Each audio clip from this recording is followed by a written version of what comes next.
I sat in my cramped office, surrounded by piles of half-finished research papers and stacks of textbooks I hadn't opened in months.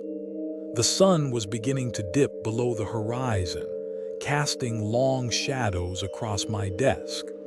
I had been working non-stop for days, trying to finish my current marine biology project, but the pressure was starting to take its toll.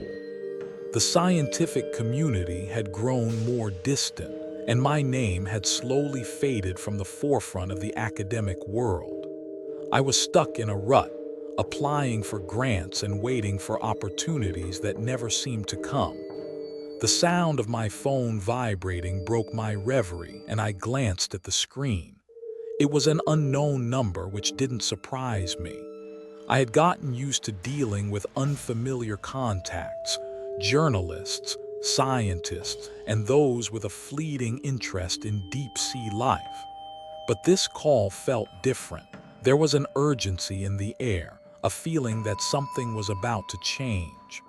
I hesitated for a moment before answering, my voice raspy from too many late nights. "Hello." A smooth, composed voice responded, almost too calm. "Dr. Jenkins, I'm glad I reached you.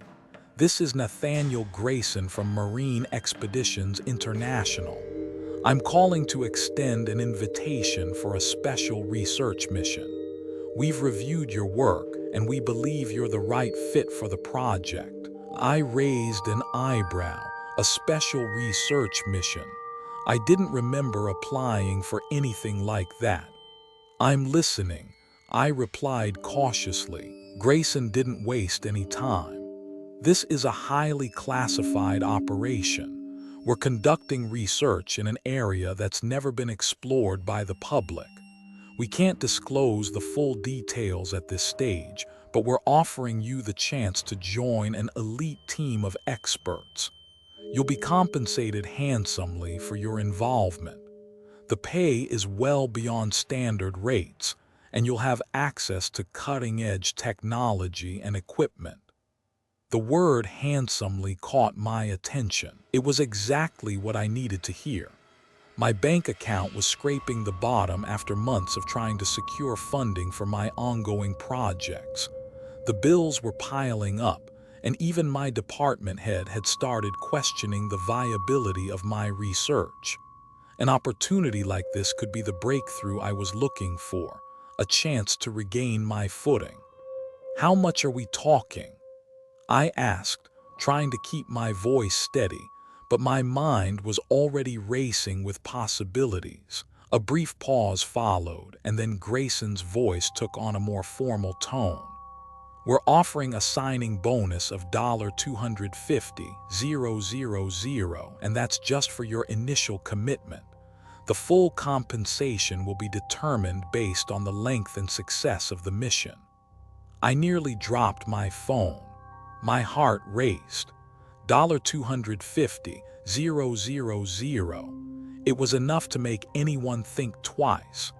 The money was beyond anything I had ever dreamed of, and the thought of finally being able to fund my research and pay off my debts was tempting.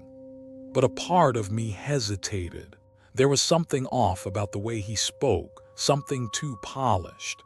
The vague references to cutting-edge technology and highly classified struck a chord of unease in the pit of my stomach. My instincts told me that this wasn't a run-of-the-mill research expedition.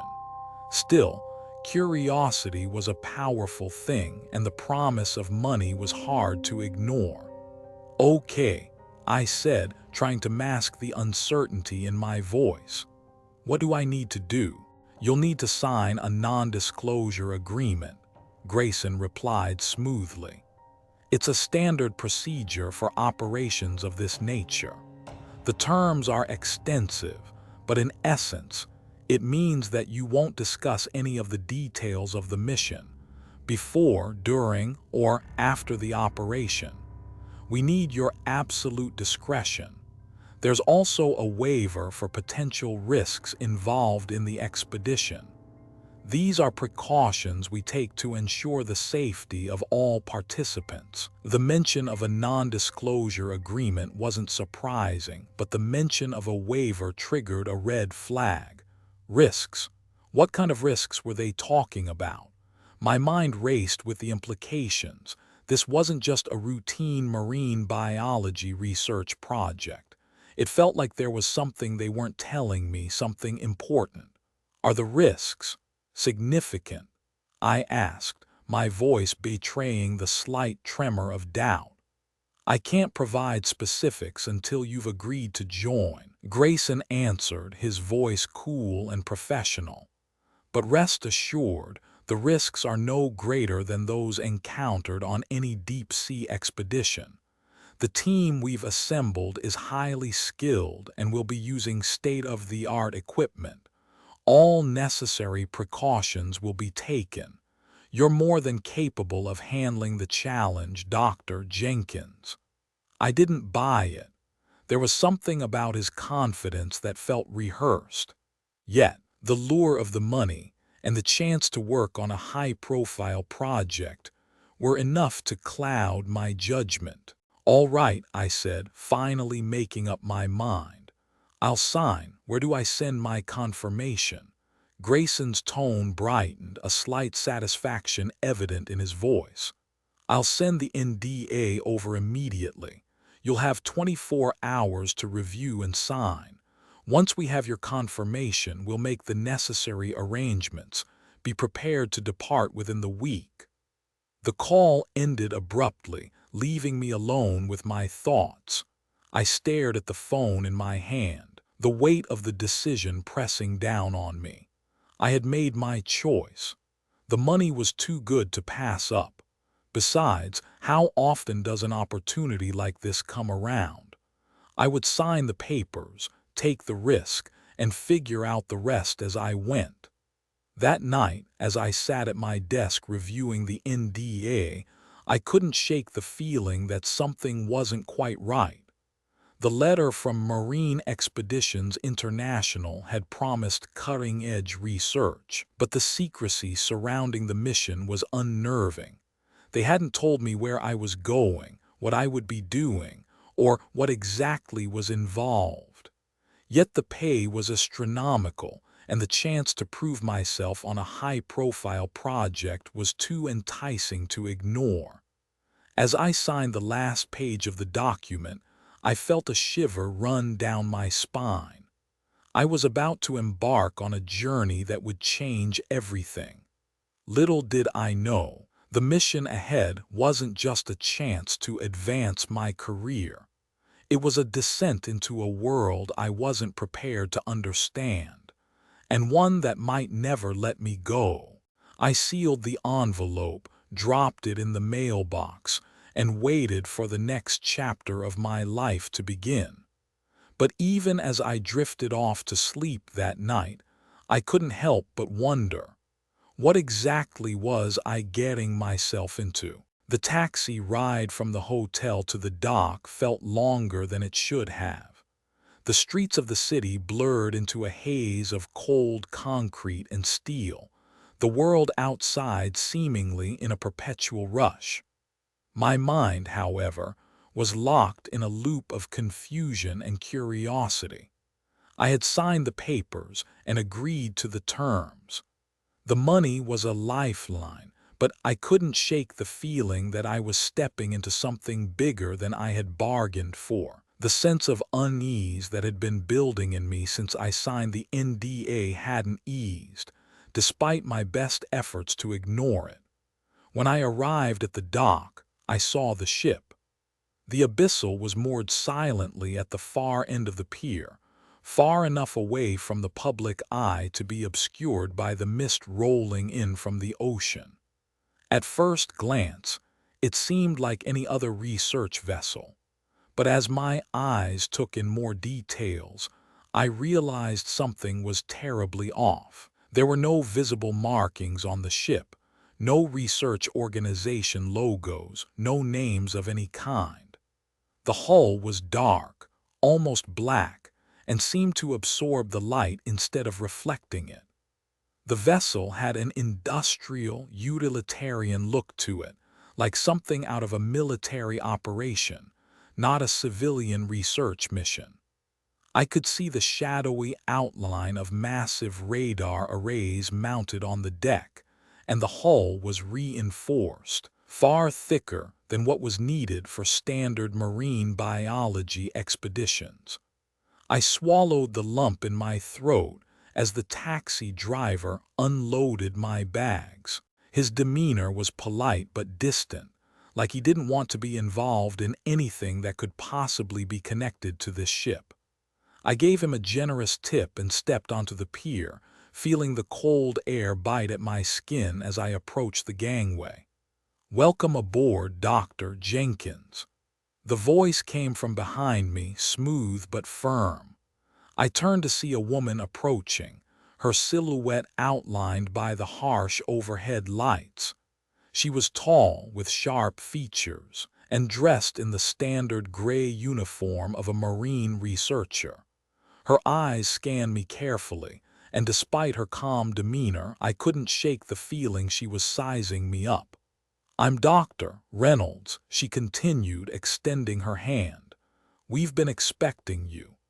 I shook her hand, noting the firm grip and the calculating way she looked at me, as if she were trying to decide whether I was a threat. "Nice to meet you," I replied, trying to keep my voice steady. I wasn't sure what to expect. This place looks different from what I imagined. Dr. Reynolds smiled, but it was stiff and professional. "It's a unique vessel, highly specialized. I'll show you around. There's no need to get your hopes up about what you'll find on board. This isn't exactly a luxury cruise." I followed her up the gangway, still unsettled by the ship's lack of any distinguishing features. Everything felt too controlled, too secretive. The crew, most of whom were dressed in similar gray coveralls, moved with an efficiency that made them appear more like soldiers than scientists. I caught the occasional glimpse of their eyes darting away whenever I made eye contact. Some didn't even acknowledge me, focusing solely on their tasks with military precision. It was strange for a civilian research vessel. As I made my way deeper into the bowels of the ship, I noticed the technology embedded throughout the vessel. We passed through a series of narrow hallways, each one flanked by sealed doors and surveillance cameras that tracked our every move. There were monitoring stations scattered throughout, with screens showing data streams that I couldn't quite decipher. The ship's operations appeared to be running far beyond typical marine biology protocols. "Everything on this ship is state-of-the-art," Dr. Reynolds said as she noticed my lingering gaze. "The Ministry of Natural Resources has spared no expense on this expedition. Our equipment is the best there is." I raised an eyebrow. The Ministry of Natural Resources. That sounded odd, like a cover for something far more secretive. I thought this was an independent research operation. Dr. Reynolds didn't answer directly. She simply nodded and continued walking, as if the matter were not worth elaborating on. We passed by several rooms with secure doors, their warning labels in multiple languages, including one I didn't recognize. One room had large tanks with strange-looking equipment inside. I couldn't quite make out what was being stored in them, but I felt a prickling sensation at the back of my neck as I looked inside. As we reached the bridge, I spotted the captain for the first time, Captain Hernandez. He was a tall man, his posture rigid, his expression unreadable. He stood near the helm, surveying the horizon through the large windows that lined the bridge. When he turned to greet me, his handshake was firm, like he was trying to gauge my worth in a single motion. "Glad to have you aboard, Dr. Jenkins," Captain Hernandez said, his voice low and measured. "We'll be setting sail soon. I trust the accommodations are to your liking." I nodded, my mouth dry. "It's impressive, but I'm still a bit unclear on the specifics of the mission. You mentioned we'd get a full briefing once we reach international waters." His gaze hardened ever so slightly at the mention of international waters, but he quickly masked it. "That's right. Operational security. We have to take certain precautions before we can give you all the details. But don't worry, Dr. Jenkins. You'll find everything is in order." I didn't know what to make of that. Operational security was a term I'd only ever heard used in military operations. The idea of being kept in the dark for security reasons made my unease spike. What exactly were we researching out here, in the middle of nowhere? As we walked through the rest of the vessel, Dr. Reynolds continued to give me a cursory tour, showing me the various labs and technical rooms. The further I walked, the more the ship seemed to close in on me. The air felt dense with secrecy, and I couldn't shake the feeling that I was being watched from all angles. We passed a large sealed cargo hold where several crew members were unloading equipment. The atmosphere shifted when they saw us. They stopped talking, glanced over their shoulders, and immediately resumed their work without a word. I caught the faintest whisper of Russian in the background, and Dr. Reynolds glanced at me with a knowing expression. "Don't mind them," she said. "They're just following orders." Something about that comment struck me as odd. Why would they need to be so secretive? What was in those sealed containers? And why did they seem to go out of their way to avoid speaking to me directly? There was something off about this entire operation, and I was starting to feel like I was in way over my head. When we reached my quarters, I found a small but comfortable room awaiting me, complete with a porthole that overlooked the harbor.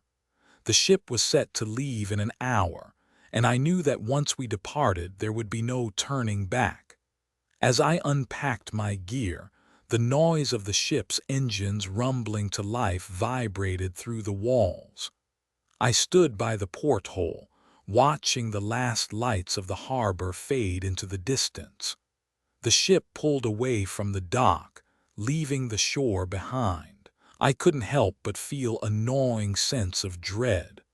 Whatever was happening here, whatever this mission truly was, I was in the middle of it now, and I had no idea what I was about to uncover. The days blurred together as the abyssal made its way deeper into international waters.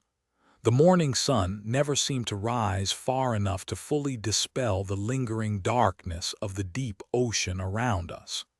The crew went about their tasks with an efficiency that felt almost mechanical, and I couldn't shake the sense that everything was a well-choreographed performance designed to keep me in the dark.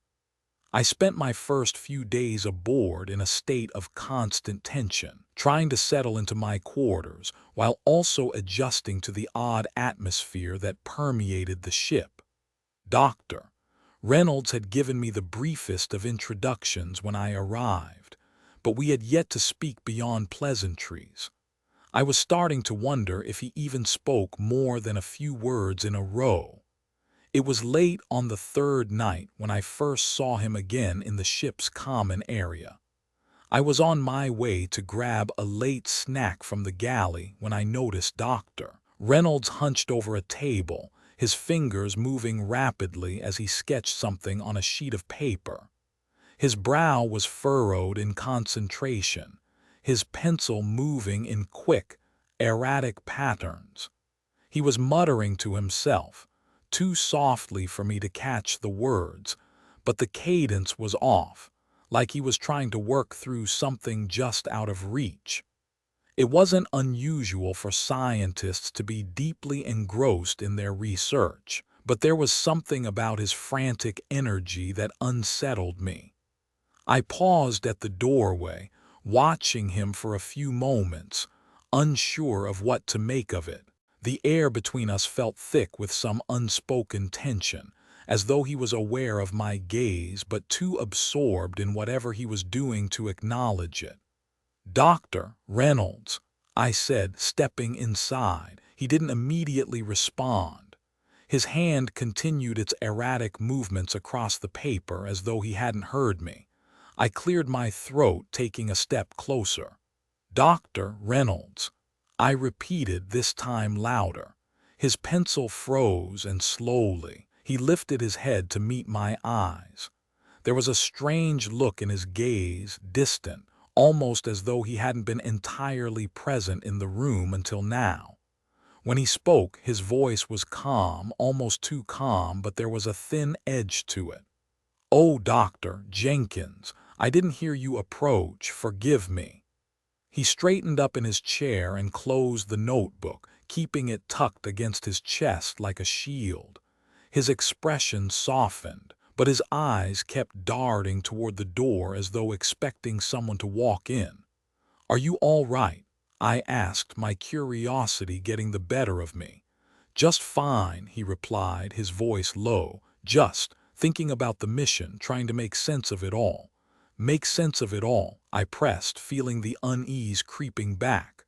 "What's not making sense?" He hesitated for a moment, his lips tight, as if weighing whether or not to say anything more. Then, as if he had made up his mind, he spoke again, this time with more caution. "The ocean is unpredictable. Even after all these years of studying it, there are things that we can't understand, patterns that don't fit with any known theories." His voice trailed off and he let out a long sigh. "This mission, it's not what I expected. I thought I was coming to study geological anomalies, but this—" He stopped himself, his eyes flicking nervously toward the door again. "Something doesn't feel right," I asked, more bluntly than I intended. Dr. Reynolds's gaze met mine, and for the first time I saw a flicker of something close to fear in his eyes. He opened his mouth to respond, but before he could, there was a sharp knock at the door. "Dr. Reynolds." Captain Hernandez's voice came through, cool and measured. "We need to discuss the latest data readings. We're moving into new territory. I'll meet you in the briefing room in 10 minutes. Dr. Reynolds closed the notebook with a snap, quickly slipping it into his jacket pocket. He gave me a tight smile. "Excuse me," he said, rising from his chair. "We'll talk later." Before I could protest, he had already walked out, leaving me standing in the room, more confused than ever. The captain's presence loomed larger the more I encountered him. Captain Hernandez was everything you'd expect from a military officer, rigid, no nonsense, and unwavering.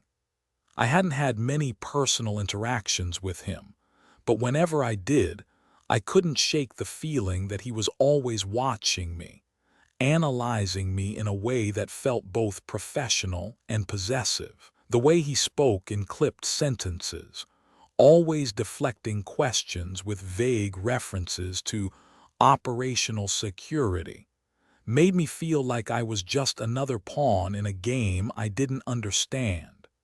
It wasn't until the next morning, during one of our briefings, that I realized how much Captain Hernandez controlled the atmosphere on the Abyssal.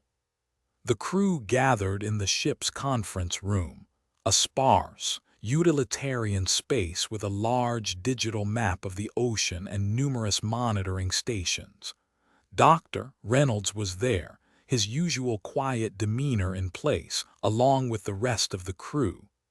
"Good morning, everyone," Captain Hernandez said as he strode to the front of the room, his boots clicking sharply on the metal floor. His tone was cold, almost robotic. "We've entered the zone where we'll begin our first dive. I trust you're all prepared for the task ahead." I noticed a slight tension in the air, as if the crew members were holding their breath, waiting for something. "Dr. Jenkins," Hernandez continued, his gaze flicking toward me, You'll be overseeing the biological surveys. I trust your team will be ready for the descent." "Of course," I replied, trying to mask my uncertainty. "But Captain, I still don't have the full details on what we're specifically looking for. The data we've been given seems incomplete." He gave me a tight-lipped smile that didn't reach his eyes. "As I mentioned before, operational security requires certain precautions. You'll get more information as the mission progresses. For now, focus on your work and leave the details to us." I felt a chill run down my spine. Leave the details to them. It was becoming clear that the Abyssal was not just a research vessel. It was a vessel for something far more sinister, and I was already too deep in to turn back. As the meeting broke up, I found myself standing next to Dr. Reynolds again. He looked more agitated than usual, his hands trembling slightly as he folded up the map of the dive zone. "I don't trust this," he muttered under his breath, just loud enough for me to hear.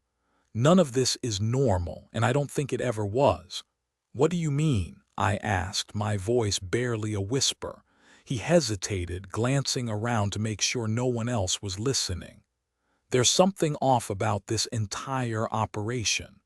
The crew, the equipment, the secrecy, it's all wrong. I don't know what's at the bottom of the ocean out there, but it's not something we were ever meant to find." Before I could respond, he stepped away, quickly disappearing into the crowd of crew members. The brief moment of camaraderie left me with more questions than answers. As I stood there, watching the crew prepare for the next phase of the expedition, I couldn't shake the feeling that I was being pulled deeper into something I wasn't prepared for. The more I learned, the more I realized that I didn't know anything at all about the Abyssal or its true mission. The captain's evasive answers, Dr. Reynolds's growing anxiety, and the military precision of the crew were all pieces of a puzzle that didn't fit. And I was starting to fear that the deeper I went, the harder it would be to climb back out. The morning after the unsettling exchange with Dr. Reynolds, I found myself sitting in the briefing room with the rest of the crew, feeling an odd mix of anticipation and growing suspicion. The lights flickered overhead, casting long shadows across the cold metal walls of the room. There was a palpable tension in the air, a silence that hung between the crew members, none of them speaking as they took their seats around the long, sterile table. Captain Hernandez, as usual, stood at the front of the room, his back straight and his expression unreadable. Behind him, a large screen displayed a digital map of the Pacific Ocean, zoomed into an area of the sea that I hadn't seen before, an area I had never heard of in any of my past studies. The coordinates were marked with a series of red circles, and the surrounding region was marked in bold, unsettling colors, dark purples, reds, and oranges.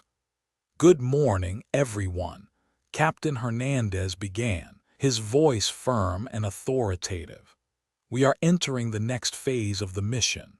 As of today, we will begin operations in earnest.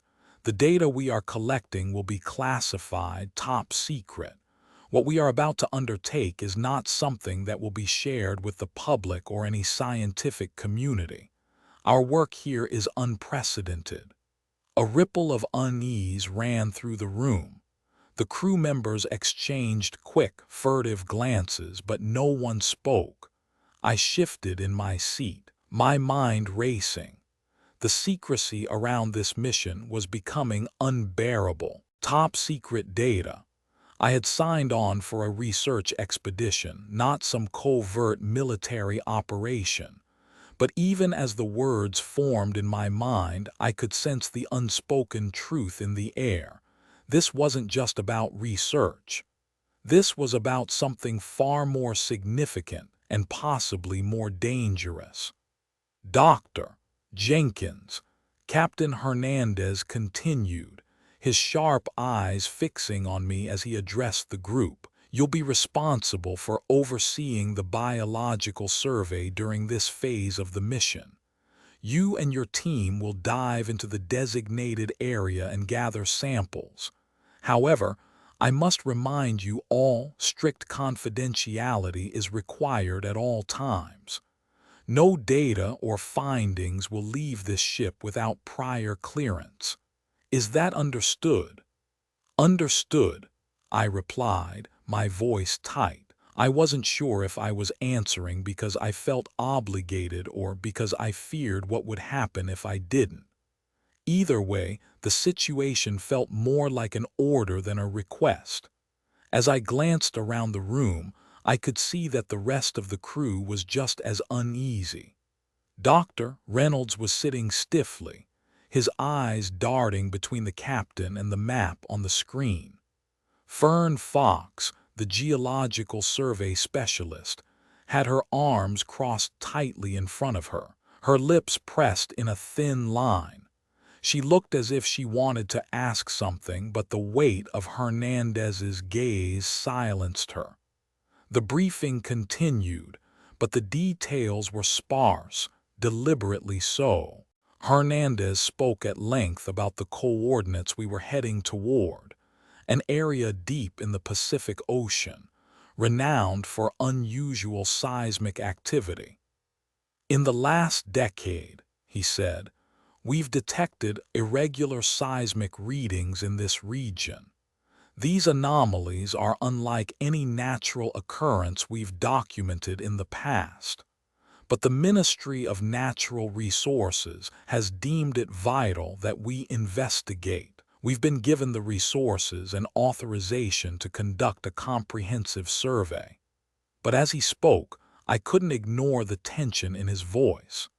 Irregular seismic activity could mean any number of things, from geological upheaval to something far more mysterious. Yet, Captain Hernandez didn't elaborate further. He didn't explain what exactly we were supposed to find down there. He simply moved on to the next point, offering vague mentions of operational security and how only certain individuals would be privy to the full scope of the research once we were in the field. As the captain droned on, outlining the dive schedule and the necessary safety protocols, my mind kept circling back to the question I couldn't shake. What exactly were we investigating? And why was it such a secret? I glanced at Dr. Reynolds, who was scribbling something in his notebook, his brow furrowed as if trying to make sense of the mission. His handwriting was rushed, the pen moving in tight, jagged strokes. As I watched him, I caught a glimpse of something on his notepad, a drawing, a rough sketch of a pattern I didn't recognize. It looked like a geometric design, a series of interlocking shapes that seemed to spiral inward. I almost reached out to ask him about it, but just as I moved to speak, Captain Hernandez turned back to us. "We'll begin the descent tomorrow morning," he said, his tone brokering no argument. "Once we reach the designated coordinates, the research will begin immediately. Dr. Jenkins, you will lead the biological documentation, but remember, this is not a standard operation. The priority is securing the data, not exploring for the sake of exploration. Do not deviate from the task at hand." His words were final, a command, and there was a chilling finality in them that set my teeth on edge. I could feel my pulse quicken. Do not deviate from the task at hand. It wasn't just a safety guideline, it felt like a warning. But a warning about what? The crew remained silent, their faces unreadable, their expressions fixed as if each one was deep in thought. I could sense the growing tension between us, an undercurrent of doubt that none of us were willing to voice. When the meeting finally broke up, the crew filed out of the room in near silence. I remained seated for a moment, staring at the screen displaying the coordinates. The dark blotches of the ocean on the map seemed to stretch on forever, a vast, uncharted abyss that swallowed everything in its path. The abyssal was on its way to a place no one had ever explored. And somehow, I had the sinking feeling that whatever we were going to find down there, it was something we were never meant to know. I stood up and walked out of the briefing room, the weight of the captain's words pressing heavily on my chest. The ship felt even colder now, the silence more oppressive. I could hear the faint hum of the engines below, a constant reminder that we were moving further away from the world we knew and deeper into the unknown. As I made my way back to my cabin, I passed by Dr. Reynolds in the hallway. He was moving quickly, his gaze darting nervously around the ship. He didn't look at me as he passed, but I could tell he was thinking the same thing I was, that something wasn't right. Something was very wrong, and the answers were locked behind layers of secrecy. I reached my cabin and shut the door behind me, leaning against it for a moment as I closed my eyes. The ocean stretched out before us, an endless void that held secrets far older than anything humanity could comprehend. And tomorrow, we would dive into it. I only hoped we were prepared for what we might find. The days on the abyssal began to blur into one another. Time seemed to lose meaning as we ventured further into the vast, open ocean. There were no landmarks to orient us, just endless waves and a sky that never fully brightened. The silence of the sea was oppressive, broken only by the hum of the ship's engines and the occasional call of a distant gull. Yet beneath the mechanical hum, I could feel something else, an unease that grew with each passing hour, settling into my bones like a weight I couldn't shake. At first, I thought it was just the stress of the mission, the secrecy, the unknown purpose of our expedition, the military-like precision with which everything on the ship was conducted. But as the days went on, I began to notice more subtle things. Things that couldn't be explained away by nerves or overwork. The crew, for instance. They were always watching each other. It wasn't just the usual camaraderie you'd expect from a group working closely together. No, there was something more to it. They exchanged sharp glances when they thought no one was looking, and their conversations seemed strained, as if they were speaking in code. It was as if every action, every movement was carefully calculated, each person playing their part in a much larger, much darker game. Dr. Reynolds, usually a quiet man, had become more withdrawn in the past few days. He spoke less and less, always with averted eyes, as if the weight of whatever he knew was too much for him to carry. Even Fern, usually quick with a joke or an observation, had grown tense, her face clouded with worry. She kept to herself more often than not, retreating to her cabin when she wasn't required for a dive or briefing. The crew, too, seemed to be avoiding each other when possible, speaking only when necessary and even then in low, cautious tones. It wasn't just the crew's behavior that was unsettling, it was the ship itself. At night, I began to hear strange noises coming from the lower decks, sounds that didn't belong on a research vessel. At first, I thought it was just the ship settling into the water, the usual creaks and groans of metal as it moved through the ocean. But over time, the noises grew more distinct. There were footsteps, heavy and deliberate, pacing the hallways in the dark. They didn't sound like the crew's footsteps. These were too measured, too rhythmic. Whoever was walking wasn't in a hurry. It was as if they were taking their time, making sure they were heard. I tried to ignore it, telling myself it was just the ship's natural movements or maybe even the wind playing tricks on the metal hull. But then I began to hear something else. Whispers, faint but clear, drifting through the walls. It sounded like voices, low and hurried, too soft to make out any words but loud enough to send a shiver down my spine. The first time I heard it, I froze in bed, straining to catch the words, but all I heard was a jumble of hushed voices and the faint whirring of something mechanical. It wasn't the sound of equipment I recognized. It sounded wrong, like a machine working in ways it wasn't supposed to. I got up, my heart pounding in my chest. I had to know what it was. I slipped into the hallway, my bare feet barely making a sound as I moved toward the stairwell leading down to the lower decks. The lights flickered overhead, casting long, uneven shadows along the corridor. My footsteps echoed through the empty hall as I descended into the depths of the ship, the noise of the ocean outside becoming distant, almost drowned out by the pounding in my chest. As I reached the bottom of the stairs, the sounds became clearer.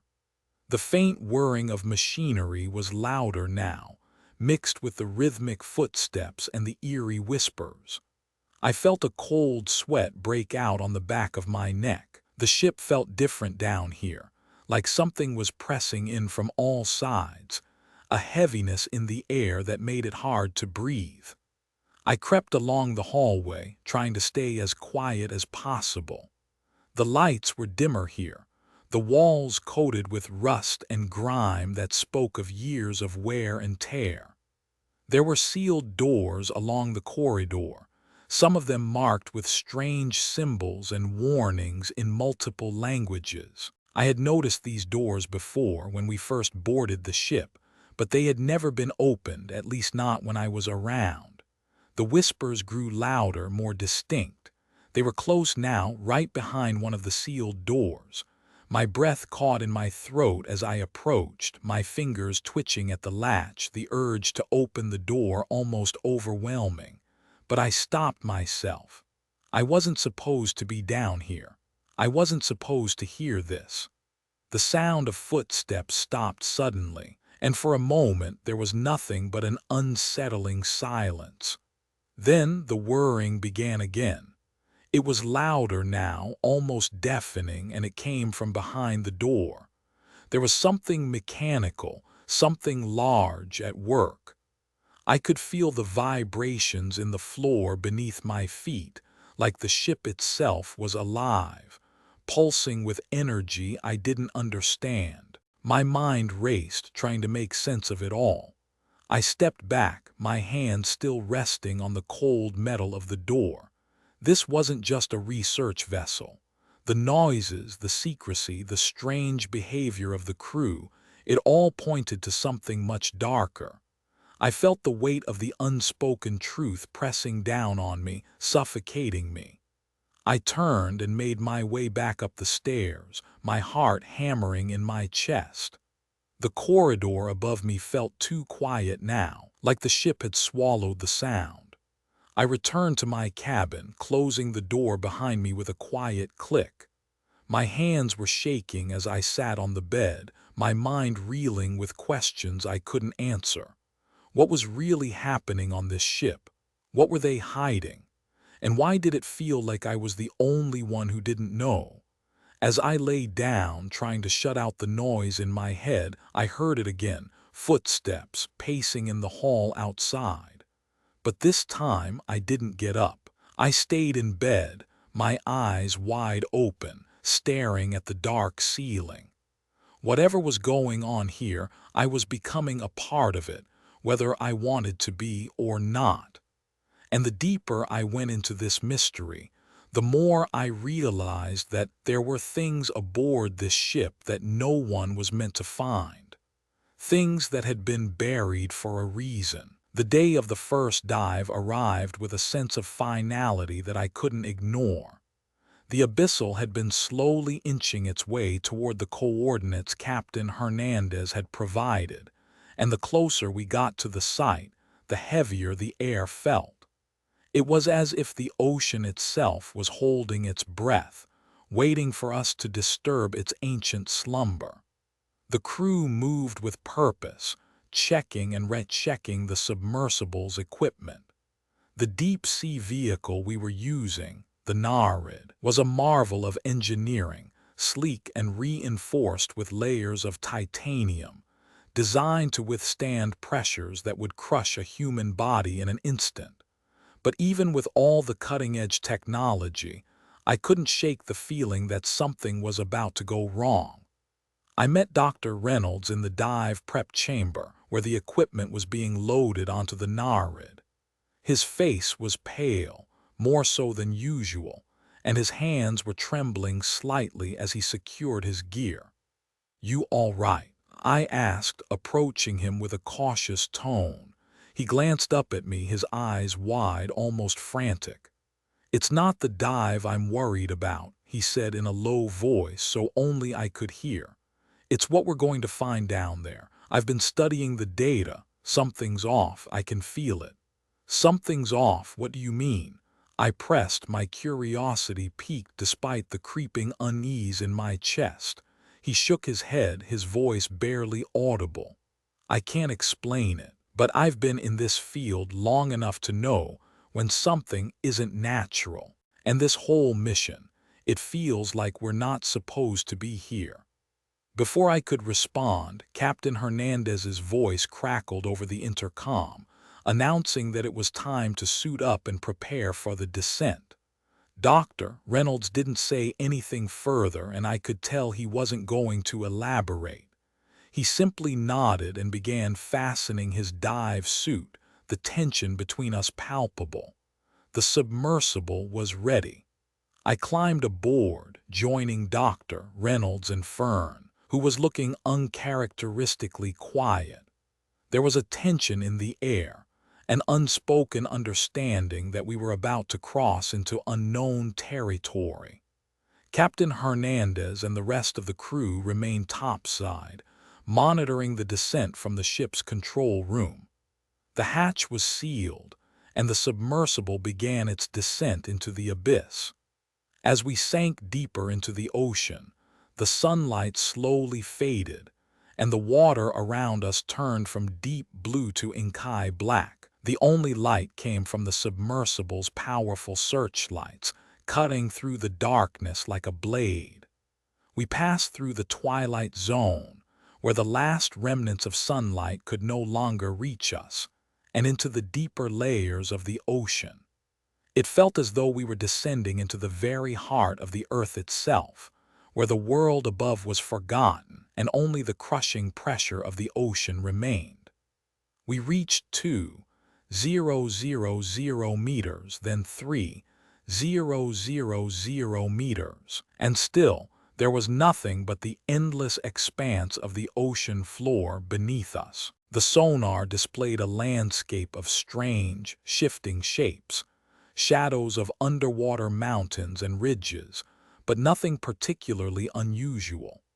I allowed myself to relax, thinking that perhaps the mysterious anomaly would turn out to be nothing more than a minor geological curiosity. But then, at 5,000 meters, the readings from the sonar shifted. The data began to fluctuate erratically, as if something large and unnatural was disrupting the ocean floor. "Fern," I said, leaning toward her, "what's going on with the readings?" Fern was tapping furiously at her console, her brow furrowed in concentration. "I'm not sure. This isn't normal. The sonar is picking up something. It's like a hole, no, wait, a cavity beneath us, and it's perfectly round." "A cavity," I repeated, my voice tinged with disbelief. "How big is it?" "About 50 meters across," Fern replied, her eyes wide with growing concern. "And it's not just any hole. There's something unnatural about it. It shouldn't exist." I frowned, my stomach tightening. A perfectly round hole? That didn't make sense. Natural formations like craters or depressions were never perfectly circular. Geological anomalies, especially those at such depths, had rough edges, uneven contours. But this was something else. We continued our descent, drawn toward the anomaly like moths to a flame. The closer we got, the more pronounced the hole became on our sonar. A deep, unnatural void in the sea floor. And then, just as we reached 7,000 meters, I saw it. The ocean floor beneath us abruptly stopped, and there in the depths was a massive, perfectly round hole, its edges smooth and sharp, as if it had been carved out with precision. The dark void beneath us seemed to swallow all light, the walls of the hole stretching downward into an abyss that the submersible's lights couldn't penetrate. I sat frozen, my mind racing to process what I was seeing. This wasn't just an unusual geological formation. It was something else, something deliberately made. "Captain Hernandez, this is Dr. Jenkins," I called over the comms. "We've found something. It's not natural. We've located a massive, perfectly round hole in the ocean floor. You need to see this." There was a long pause before Hernandez's voice crackled back through the comms. "Understood, Dr. Jenkins. Proceed with caution. We'll be monitoring closely from the surface. No further action until we know more." But his response didn't calm my nerves. Something about the captain's tone was off, distant, too measured. It didn't sound like the concerned response of someone who was about to make a groundbreaking discovery. It sounded like someone who already knew what we'd find and who wanted to keep it contained. I glanced at Dr. Reynolds and Fern. Their faces mirrored my own shock, but there was something else in their eyes, something I couldn't quite place. Fear, maybe. Or was it realization? They hadn't spoken a word since we first saw the hole, their attention focused entirely on the screen in front of them. "Do you see it?" I asked, my voice low, hesitant. "Yes," Dr. Reynolds muttered, his voice tight. "It's exactly like what I've been seeing in the data, but this can't be real." "It's not possible," Fern added, her voice barely above a whisper. I didn't know what to say. The hole in the ocean floor loomed large on the screen in front of us. It was perfectly symmetrical, as if it had been carved out deliberately, like someone or something had made it for a purpose. And whatever it was, it didn't belong in the natural world. We hovered above it, the submersible drifting just above the lip of the hole, its lights casting long shadows across the walls of the abyss. There was a moment of silence, an eerie stillness that settled over the team, and then the ship's comms crackled again. "Dr. Jenkins," Captain Hernandez's voice came through, this time with an edge of urgency. "Do not proceed with any further investigation. Stay where you are until we arrive." My heart skipped a beat. The command was sharp, definitive, and there was something chilling in his tone, like he knew exactly what we had found, like he was already aware of the hole's existence and didn't want us getting any closer. I glanced at Dr. Reynolds and Fern, both of them stiff with apprehension. "It's not just a hole," I whispered. "It's something else, something we weren't meant to find." The realization hit me like a ton of bricks. Whatever was hidden beneath the ocean floor, whatever force had created that perfect void, was no ordinary discovery. We weren't here to study marine life. We weren't here to conduct a simple research mission. We were here for something far darker, something that had been waiting for us in the depths of the abyss. The atmosphere on the abyssal had shifted in the days following the discovery of the massive, unnatural hole in the ocean floor. The tension that had been brewing beneath the surface, between the crew members, between myself and Captain Hernandez, now felt thick enough to cut through. The words "operational security" had become a constant refrain, a ghost haunting every briefing, every interaction.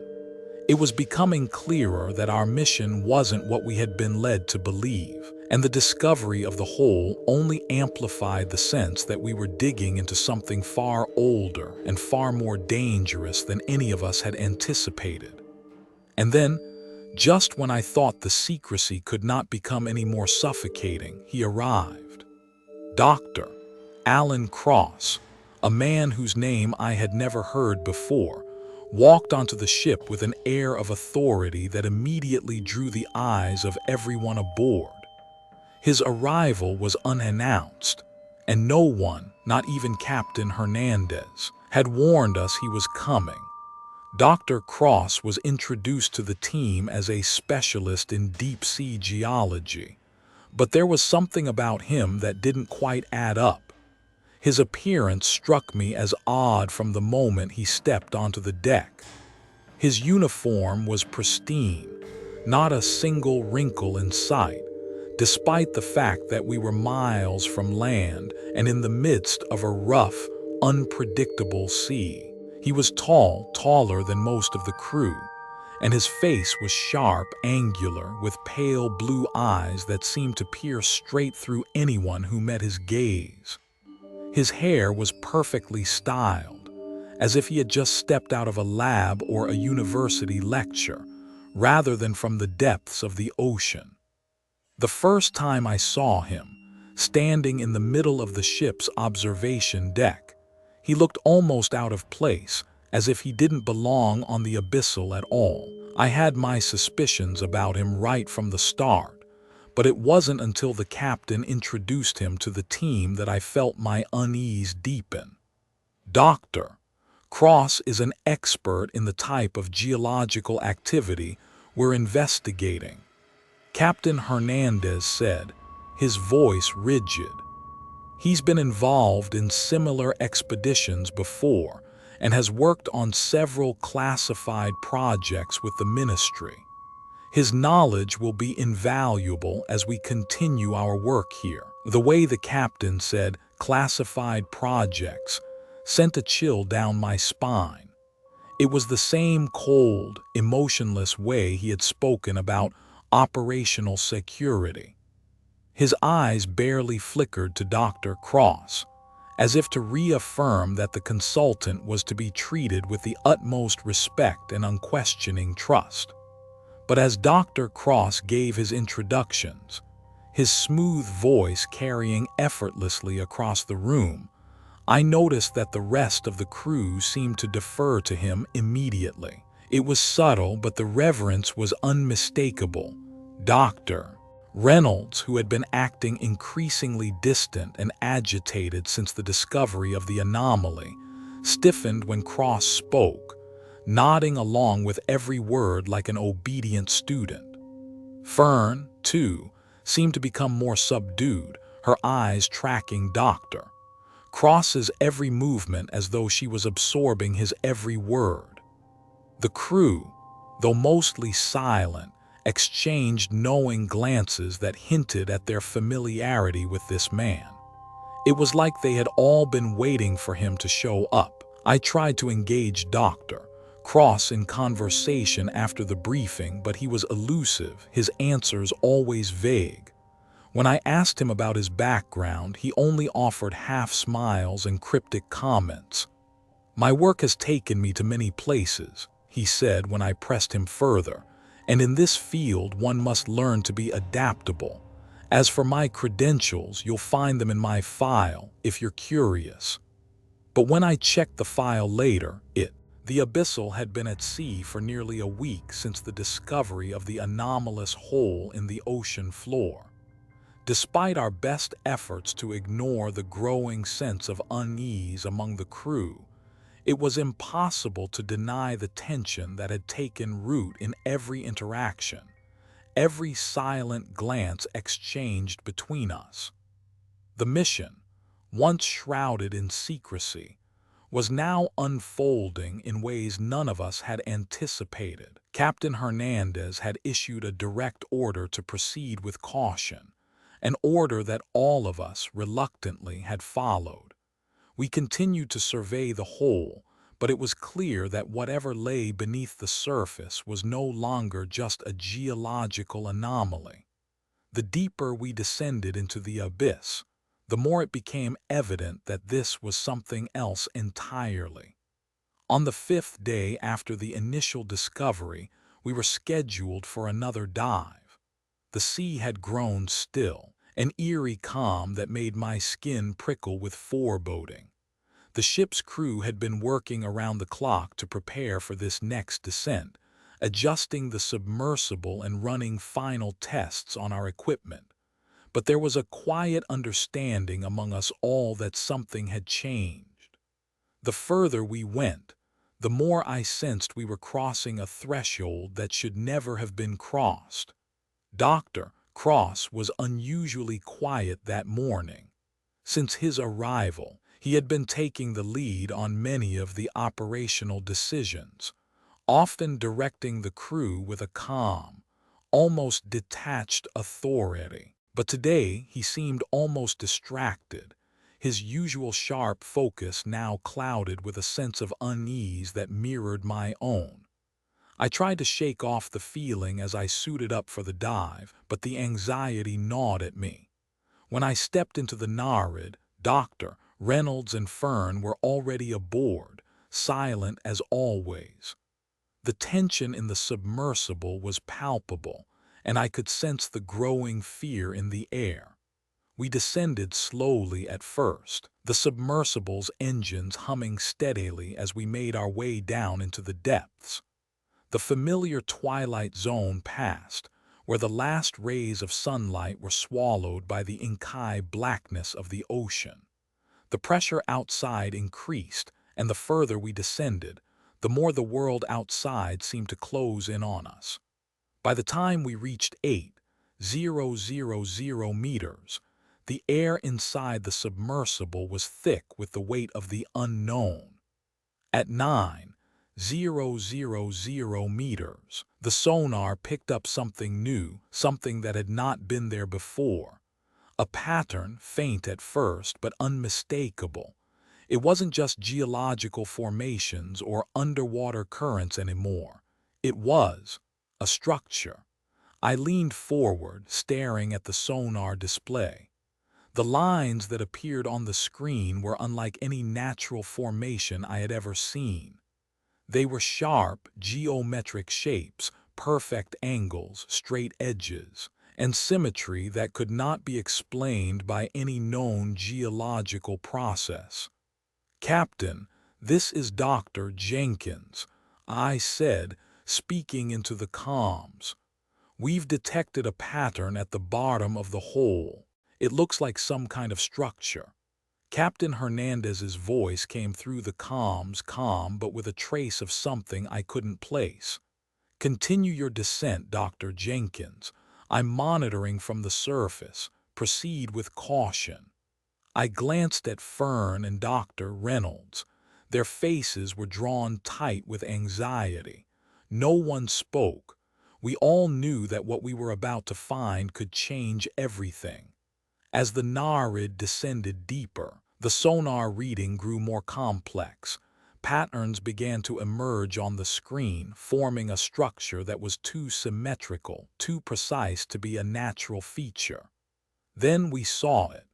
The ocean floor, once dark and featureless, gave way to a vast expanse of ruins.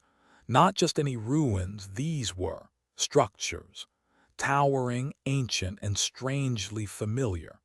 The shapes were alien in their design, but at the same time, they had an eerie resemblance to the kinds of buildings I had seen in ancient ruins, structures that seemed to defy the laws of physics. The submersible's lights illuminated what appeared to be large, smooth walls, walls that shimmered with a soft, phosphorescent glow. The material didn't look like any rock or metal I had ever seen. It was almost translucent, glowing with an inner light that pulsed in a rhythmic pattern, as if it were alive. My breath caught in my throat. This was no geological anomaly. This was a city, or at least, what remained of one. A lost civilization hidden beneath the depths of the ocean, long forgotten by history. The implications of what we were seeing were too vast to comprehend, and I could feel the ground shifting beneath my feet. This was far beyond anything I had prepared for. "Doctor Jenkins, what are we looking at?" Fern whispered, her voice shaky. "I don't know," I replied, my throat dry.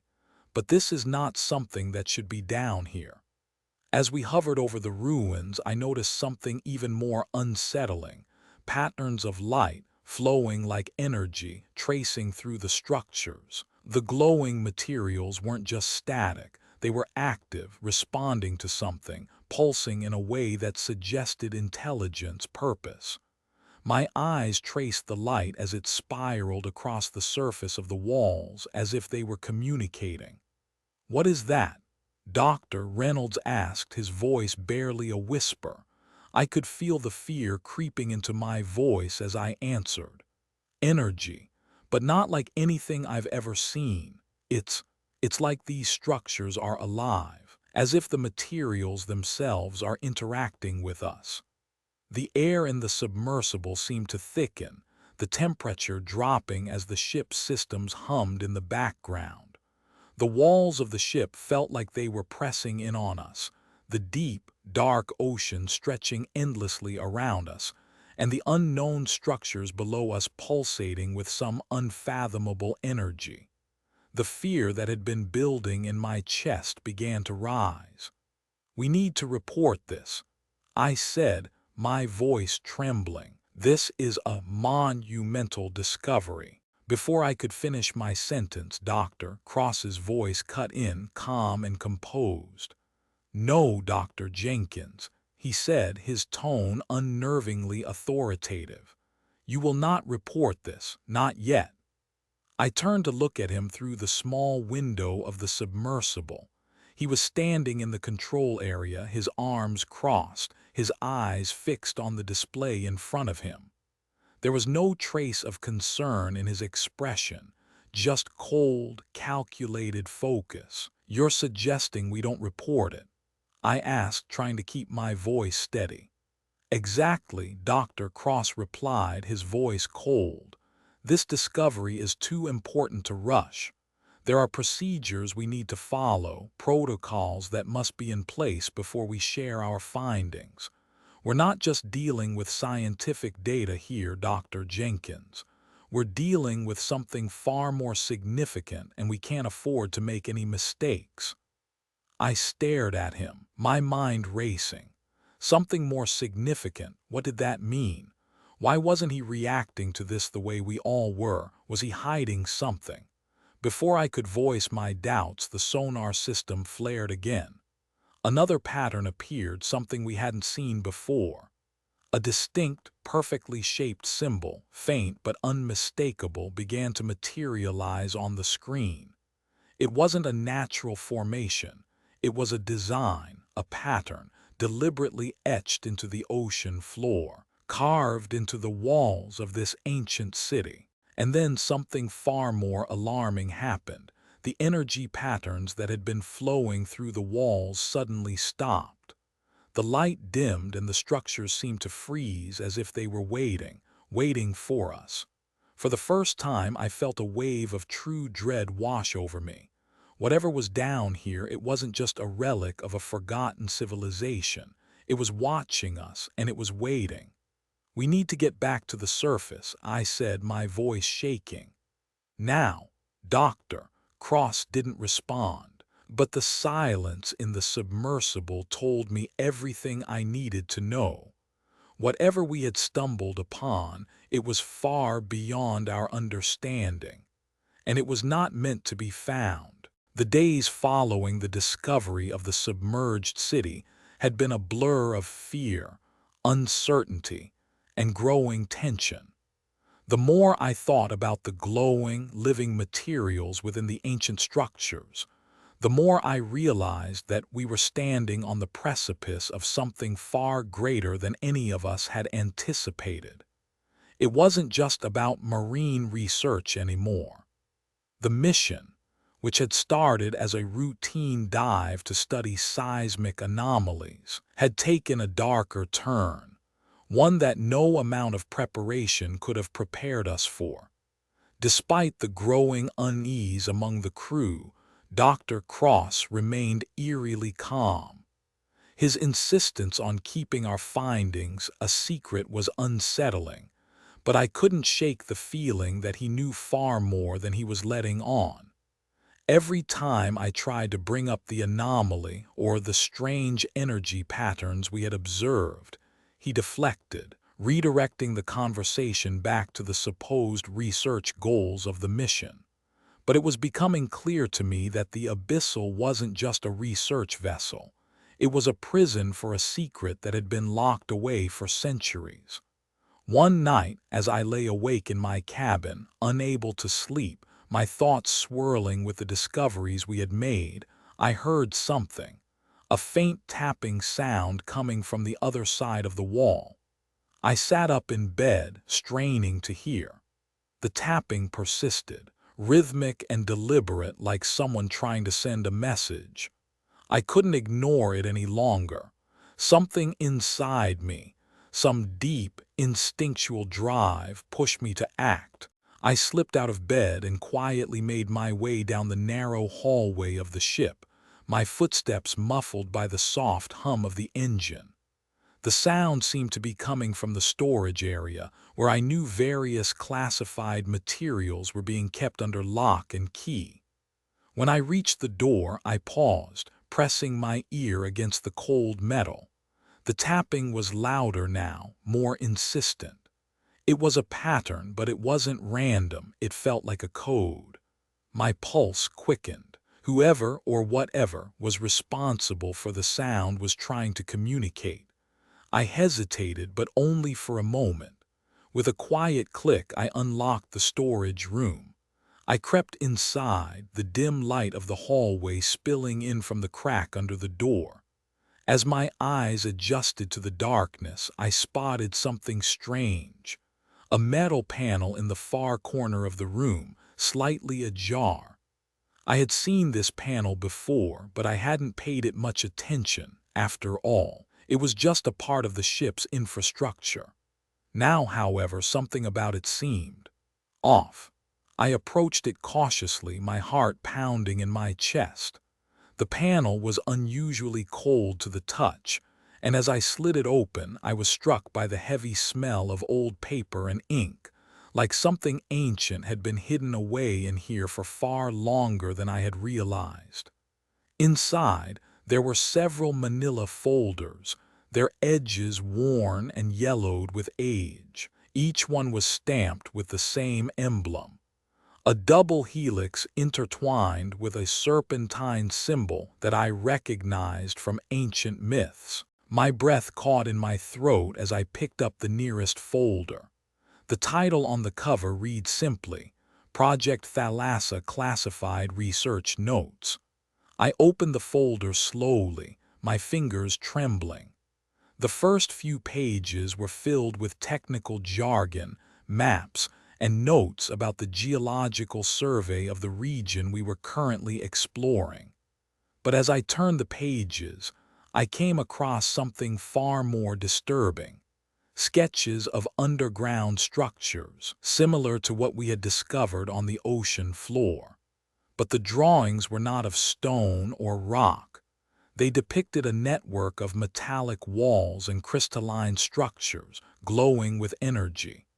The most chilling page of all, however, was a detailed account of an entity, something far beyond human understanding, buried deep beneath the Earth's crust. The document was heavily redacted, but the few words I could make out sent a cold chill through me.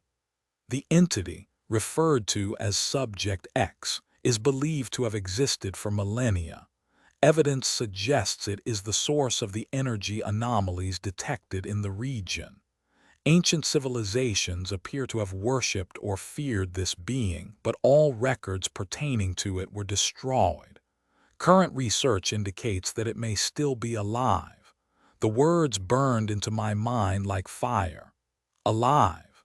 That was impossible. Was this what we had stumbled upon beneath the ocean floor? An ancient entity hidden away for thousands of years, waiting for something, waiting for us. My mind raced as I turned the pages, desperately trying to uncover more. There were diagrams of energy patterns, similar to the ones we had seen emanating from the ruins, and notes about electromagnetic fields and radiation levels. The more I read, the clearer it became that the Abyssal wasn't just a research vessel. It was a cover-up operation. The entire mission was designed to keep this discovery hidden, to study it without the world ever knowing. I barely noticed the footsteps approaching until it was too late. Dr. Jenkins. I spun around, my heart nearly stopping in my chest. Dr. Cross stood in the doorway, his face as calm and cold as ever. His eyes glinted with an unsettling intensity, like he had been watching me for far longer than I realized. "I see you found something," he said, his voice low, almost amused. "You should be careful, Dr. Jenkins. Curiosity is a dangerous thing, especially when it leads to secrets better left undiscovered." I felt the weight of his words settle over me like a heavy blanket. He knew, of course he knew. He was a part of this, of the operation to keep the truth buried. I opened my mouth to speak, but the words caught in my throat. What could I say?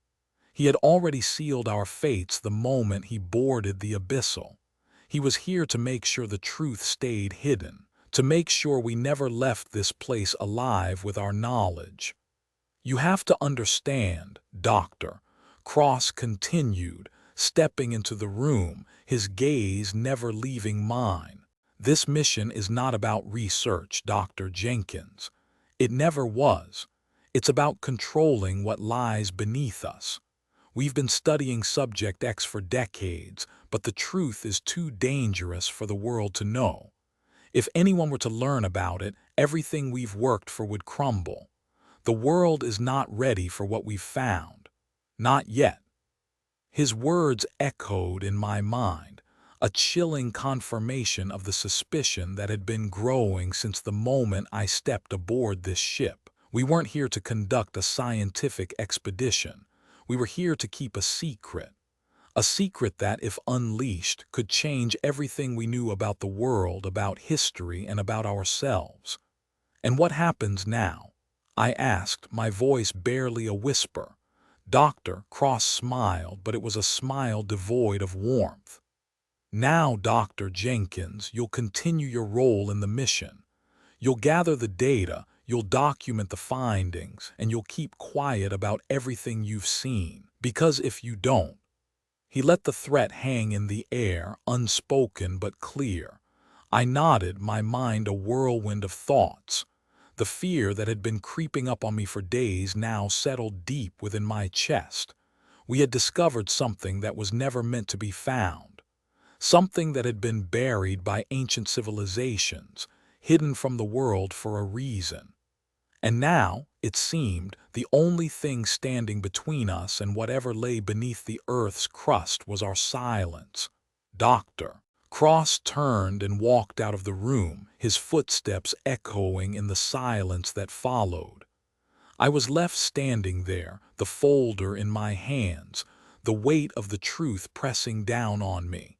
We were in too deep, far too deep to back out now.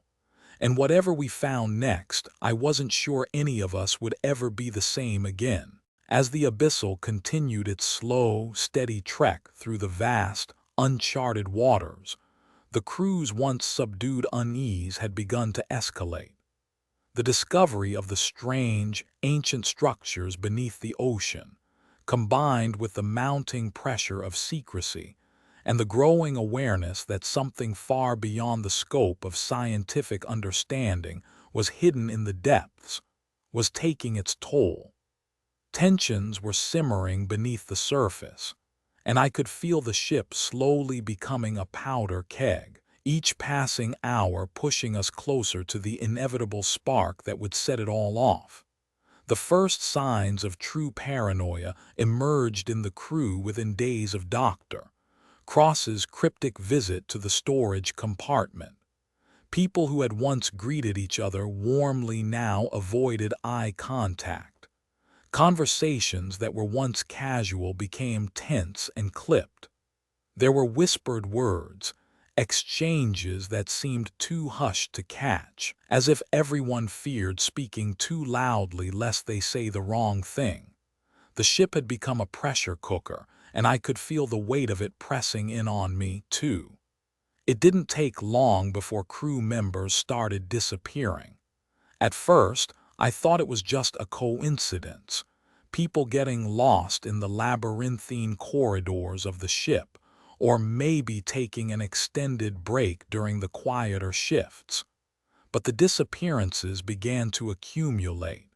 It was Mildred first, the marine biologist who had been so vocal about her concerns at the beginning of the mission, simply vanished one evening. Her cabin was empty, her personal effects still neatly arranged, her gear left behind as if she had stepped out for just a moment. But no one had seen her leave, and no one seemed to know where she went. Then it was Dr. Reynolds. I had checked in on him several times in the days following our last dive, but he had become more withdrawn, spending long hours in his cabin and staring out into the dark sea through his porthole. The last time I saw him, he had looked pale more than usual, his face tight with anxiety. He mentioned something about hearing voices in the walls of the ship. I thought it was just exhaustion, but now, with his sudden absence, I wasn't so sure.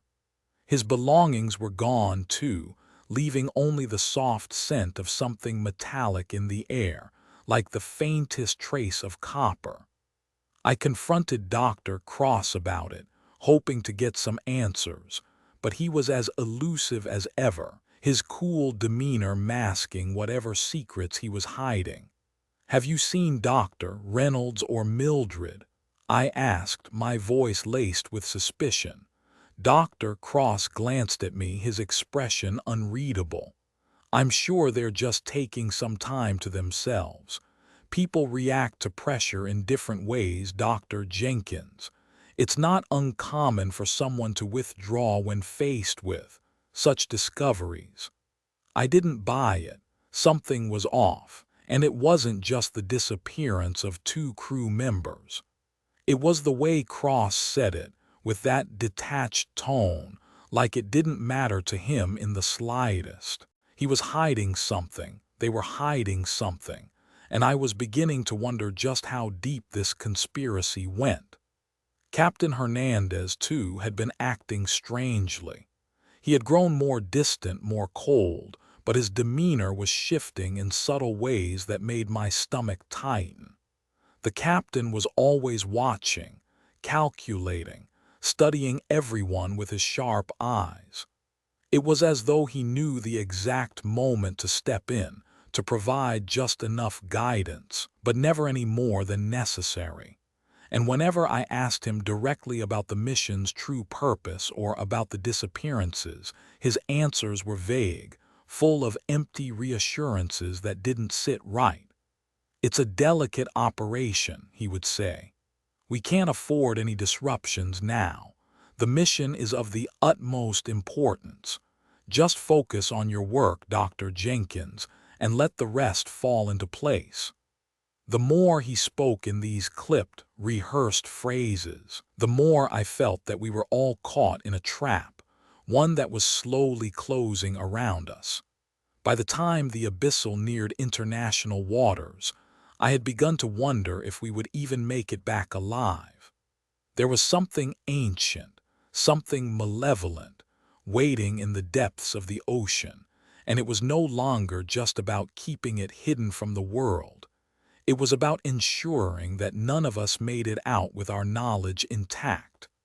The crew's behavior grew more erratic with each passing day. Some of them spoke in hushed tones, as though the walls themselves had ears, while others became visibly more detached, withdrawn into themselves.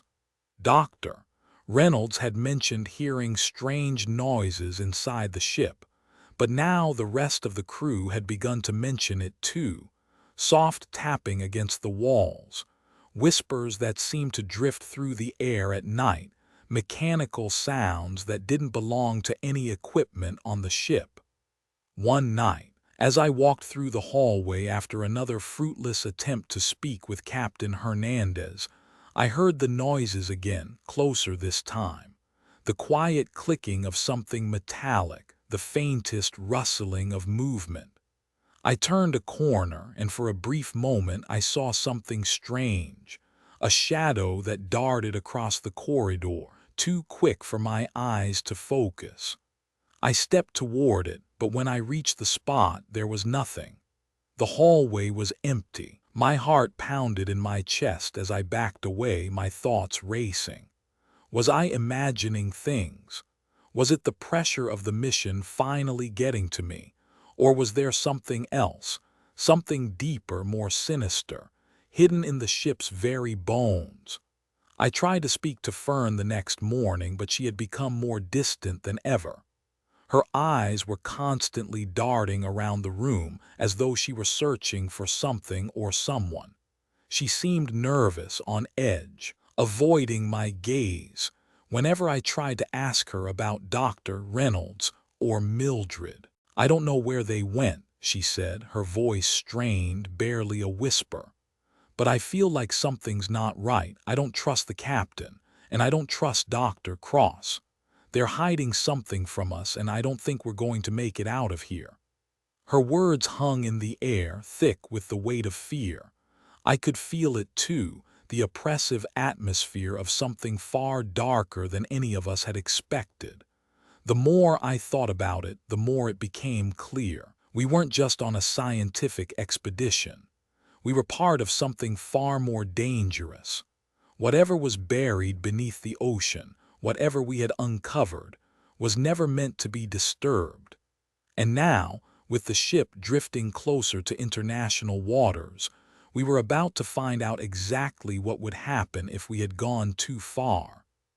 Dr. Cross and Captain Hernandez had their plan, but it was no longer a question of just following orders.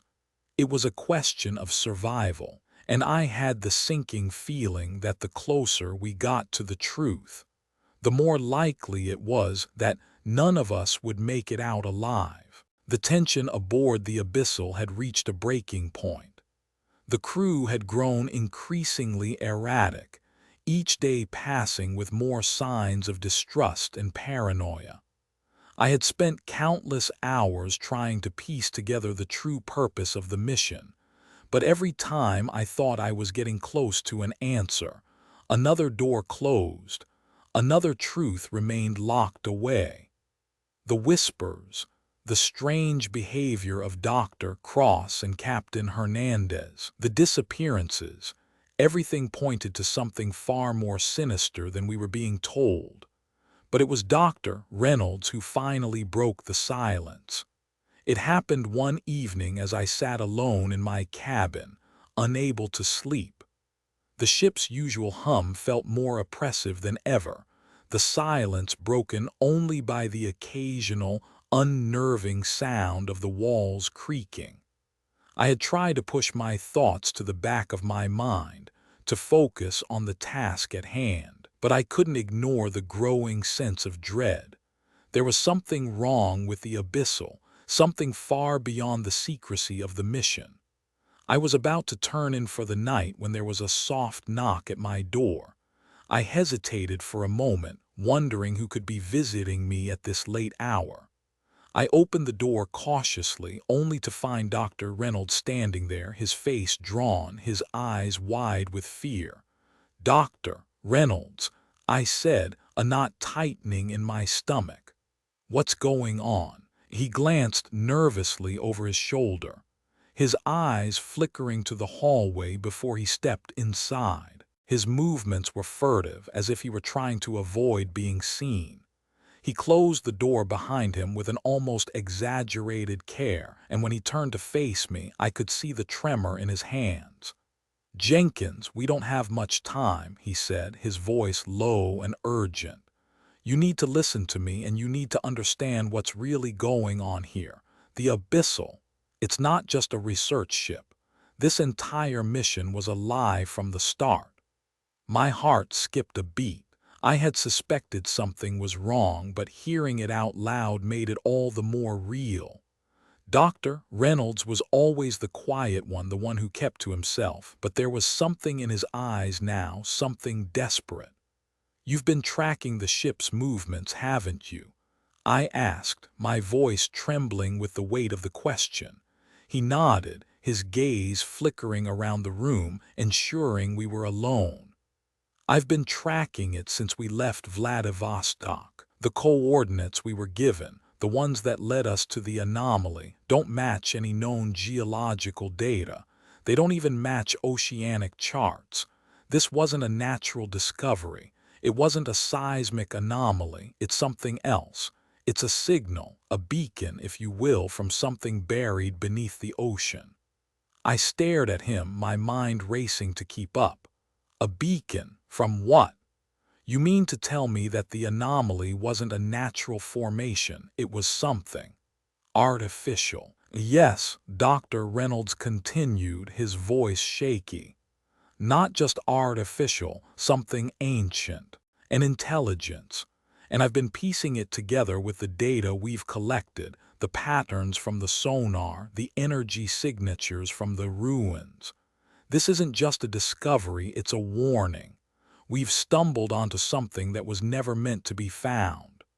My pulse quickened, a sense of dread settling in my stomach. I wanted to ask him more questions, to demand details, but the look on his face told me he wasn't finished. There was more to this, something far darker. I tried to tell myself it was just another weird geological formation, something we could explain away. But then I saw it, the symbols on the walls of those structures, the energy patterns we've been tracing. They're not random, they're not just natural phenomena, they are signals, communications. He paused, his eyes searching mine for any sign that I understood. "From an alien intelligence." I blinked, the words barely registering in my mind. Alien intelligence. What the hell was he talking about? He stepped closer, lowering his voice. "I've seen enough to know that whatever lies beneath the ocean floor, whatever has been buried for millennia, it's not something we can comprehend. It's not just some ancient civilization, it's something far older. And it's alive, it's waiting, and it wants to make contact." My head spun, and for a moment I could barely breathe. This was far beyond anything I had ever studied in my career. The ocean had always fascinated me, but now the very thing I had devoted my life to was turning into a nightmare. An alien intelligence beneath the ocean. How was this even possible? I don't understand," I said, my voice cracking. "Why are we here then, if it's alive? Why haven't we been told? Why are we still searching? Why haven't we reported it?" Dr. Reynolds's face hardened. "Because they don't want anyone to know. This mission wasn't about research, Jenkins. It was about retrieving information, about studying the entity that lies beneath. But more than that, it's about keeping it buried. This isn't just a scientific expedition, it's a cover-up. The Abyssal was never meant to return with its findings." My chest tightened. "What do you mean?" "They'll silence us," he said, his voice cold. "You and me, everyone aboard this ship. They'll do whatever it takes to keep this secret from getting out. I've seen it before, in other missions. They've been covering this up for decades, maybe longer." A cold wave of realization washed over me. Dr. Cross, Captain Hernandez, they weren't here to study the ocean or even to uncover the truth. They were here to protect something, to make sure that the world never knew what lay beneath the ocean's surface. And if we didn't play our parts, if we didn't keep our mouths shut, we would be silenced, just like the crew members who had disappeared without a trace. Dr. Reynolds leaned in closer, his eyes pleading with me. "Jenkins, you need to leave the ship, now, before it's too late. They're already onto me. I've been sending data to the outside world, but they've been intercepting it. If they realize what I'm doing, they'll come for me. And they'll come for you too. You need to get off this ship before you end up like the others." His words were like a punch to the gut, and for a moment I stood there frozen, my mind racing. My instincts screamed at me to leave, to escape, but I knew it wasn't that simple. The abyssal was too far from land, and getting off the ship meant navigating an ocean filled with dangers, both seen and unseen. "You can't run from this," Dr. Reynolds added, his voice filled with desperation. "We've awoken something down there, Jenkins, something that has been waiting. And once it realizes we're here, once it knows we're not leaving, it's going to come for us, all of us." I took a step back, my mind reeling from his confession. This wasn't just a scientific expedition gone wrong. This was something far more sinister, something ancient and alien, buried deep beneath the ocean for reasons we didn't yet understand. And now the world was at risk of learning the truth if we survived long enough to tell anyone. Dr. Reynolds's words echoed in my mind as I turned toward the door. "Get off the ship." Those were the last words I needed to hear. The question wasn't whether I could escape. It was whether I would ever make it out alive. The moment Dr. Reynolds left me with his cryptic warning, I felt the weight of the decision I now had to make crash down on me. Every instinct told me to run, to escape the abyssal and never look back, but the reality was much grimmer.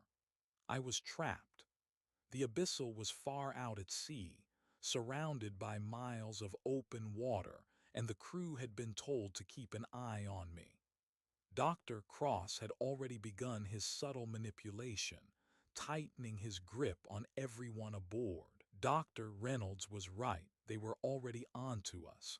I didn't have much time.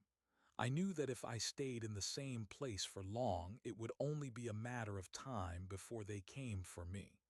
I could already hear the subtle shifts in the air, the footfalls in the halls. Something was off, and I could feel it in my bones.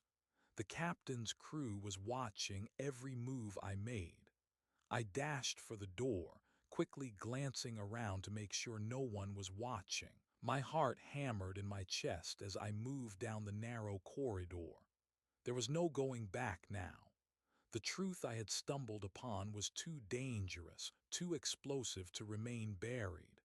But the price of revealing it was steep, much too steep for a regular man to bear. As I rounded the corner, I bumped into one of the crew members, a tall, thin man whose face I recognized, though I couldn't recall his name. His eyes locked onto mine in an instant, hard, calculating. His hand twitched toward the radio at his belt. "Where are you going, Dr. Jenkins?" he asked, his voice too calm, too controlled. I didn't answer. Without thinking, I shoved past him, knocking him off balance. He stumbled but didn't fall, and I darted down the next hallway, adrenaline flooding my veins. The ship was built like a maze, its narrow hallways and low ceilings designed to prevent passengers from moving freely through the vessel. But as I pushed through, desperately searching for any possible escape route, I realized I wasn't just trying to escape the ship. I was trying to outrun the truth of what we had found buried deep beneath the ocean, the truth about the entity that had been waiting for millennia. They couldn't let that information get out. They couldn't let anyone know what we had discovered, and they were willing to kill to keep it that way. I sprinted toward the crew quarters, knowing the staff would be able to help me if I could find one of the few sympathetic members of the crew. But I was too late. As I approached the door, it swung open with a sharp hiss. Two armed guards stepped into the corridor, their eyes locking onto mine in an instant. They didn't say anything. They didn't need to. The moment they saw me, they moved. One of them reached for his weapon, and instinctively I ducked into a side passage, hoping the narrow hallway would buy me enough time to find another way out. The footfalls of the guards echoed behind me, heavy and deliberate. I had no choice now. I had to keep moving. I darted through the ship's maintenance routes, my body pressed against the walls of the narrow metal corridors. The Abyssal was an old ship, built for function rather than comfort, and the maintenance tunnels were cramped and dimly lit. But they offered me a chance. If I could find the control room or the engine room, there might be a way to access a lifeboat or communicate with the outside world. I could hear the guards' voices behind me now, shouting orders, but I couldn't slow down. The walls seemed to close in as I navigated through the maze-like passages. I reached an old storage room near the rear of the ship where large crates were stacked high and covered with dust. This was my chance. I moved quickly, trying to force open a vent cover on the wall, but it wouldn't budge. I heard footsteps approaching and my pulse spiked. With a final heave, I managed to yank the cover off. Without thinking, I crawled into the vent system, hoping it would lead me to an exit. The tight, metal air ducts groaned under my weight as I squeezed my way through, desperate to escape.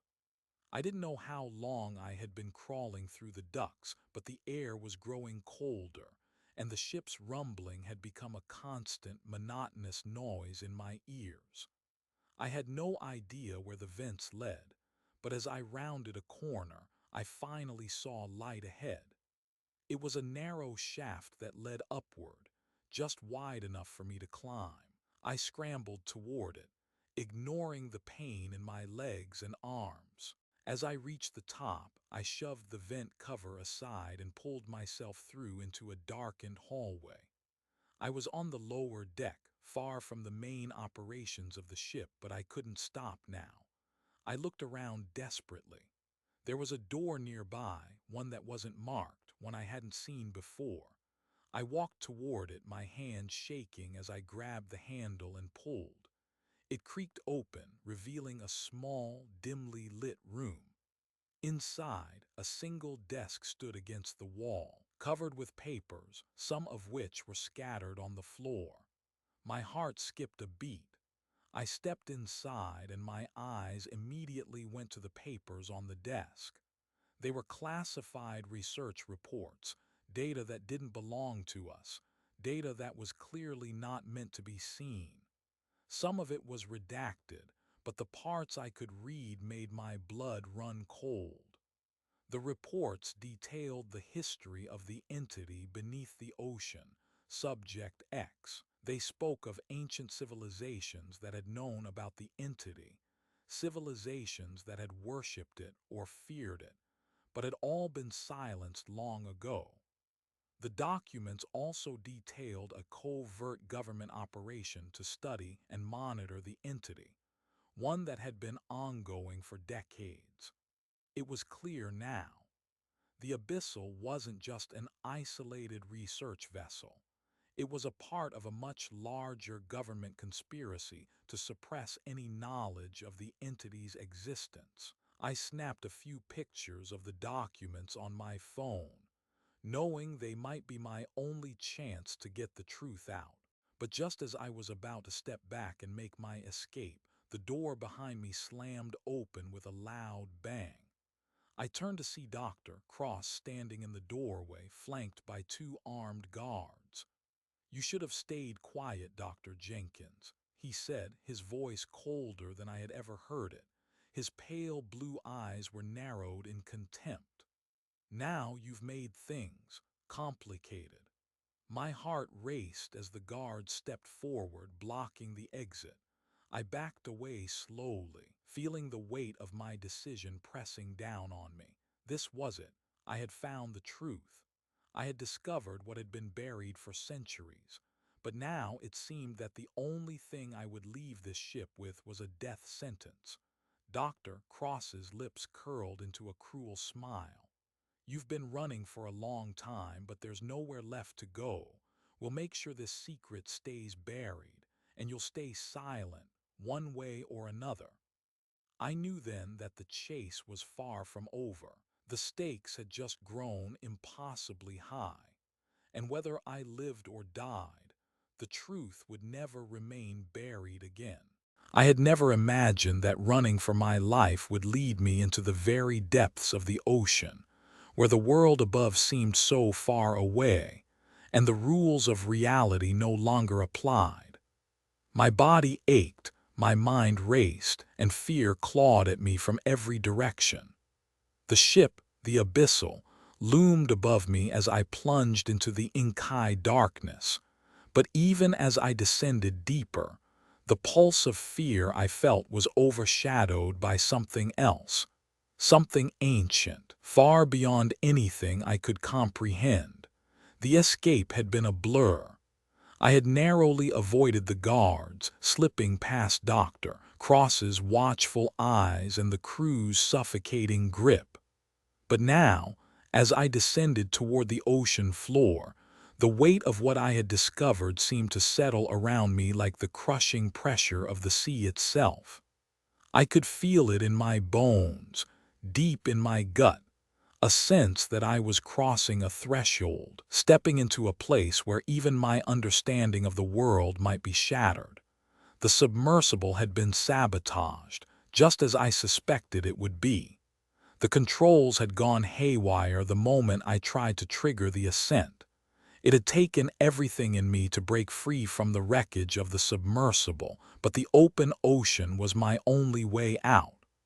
I swam toward the floor, driven by a single, desperate urge to see it, to witness it with my own eyes.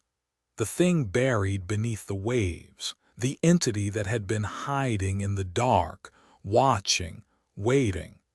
I pushed myself deeper, my body straining against the water's unrelenting force. The current was fierce, swirling around me as I dove toward the abyss, my breath shallow, the weight of the ocean pressing down on me like a suffocating blanket. The deeper I went, the more I felt the temperature drop. My vision blurred with the cold, and the blackness surrounded me like an endless void.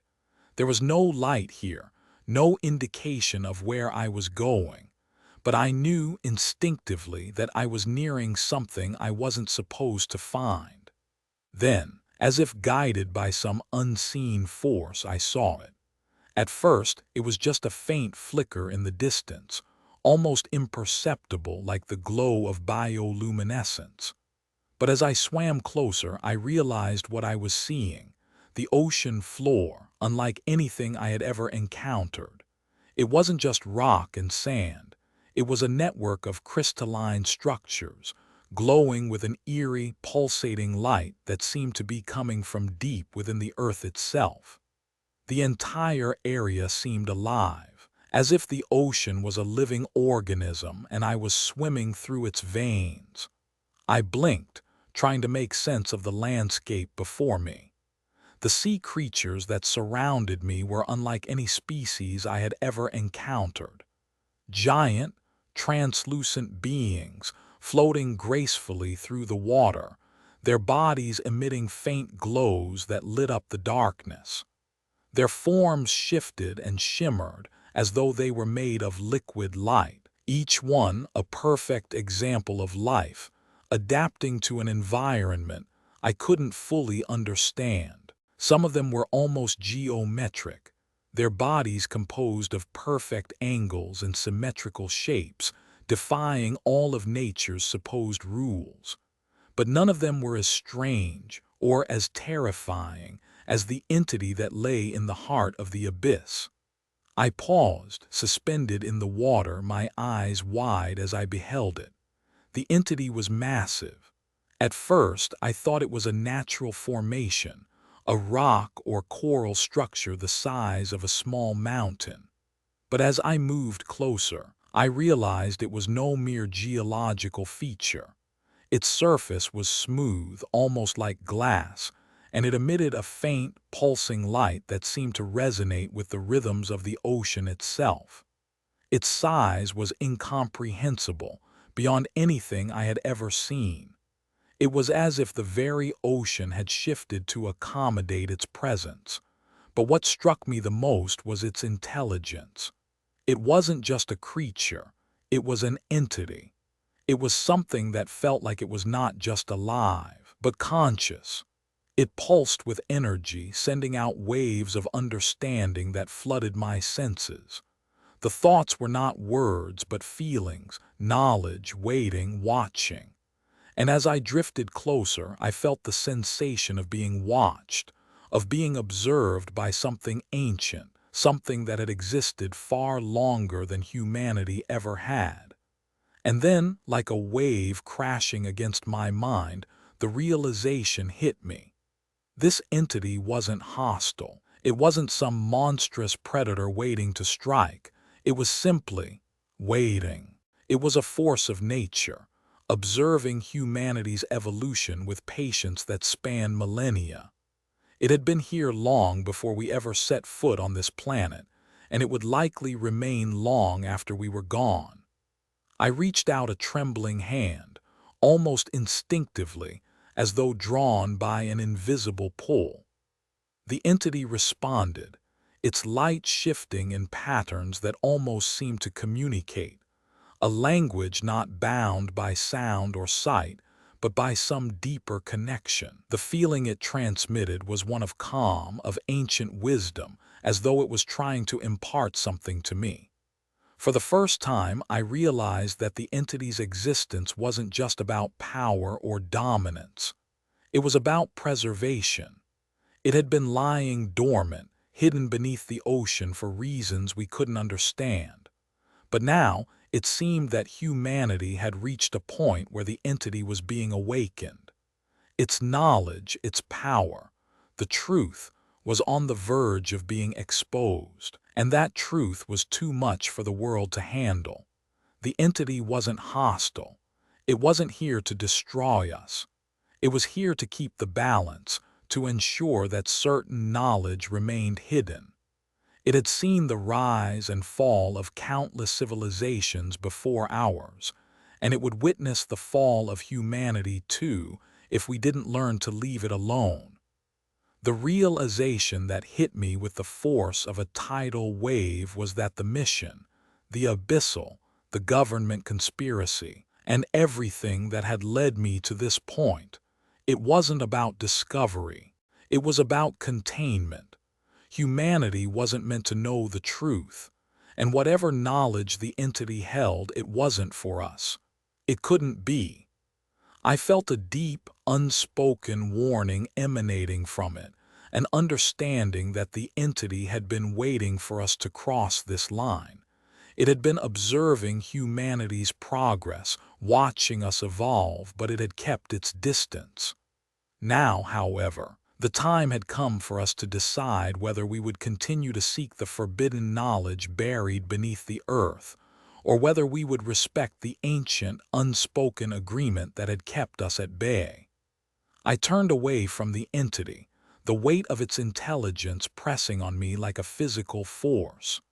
My mind swirled with conflicting thoughts, fear, awe, disbelief. I knew what I had to do. I couldn't expose this to the world.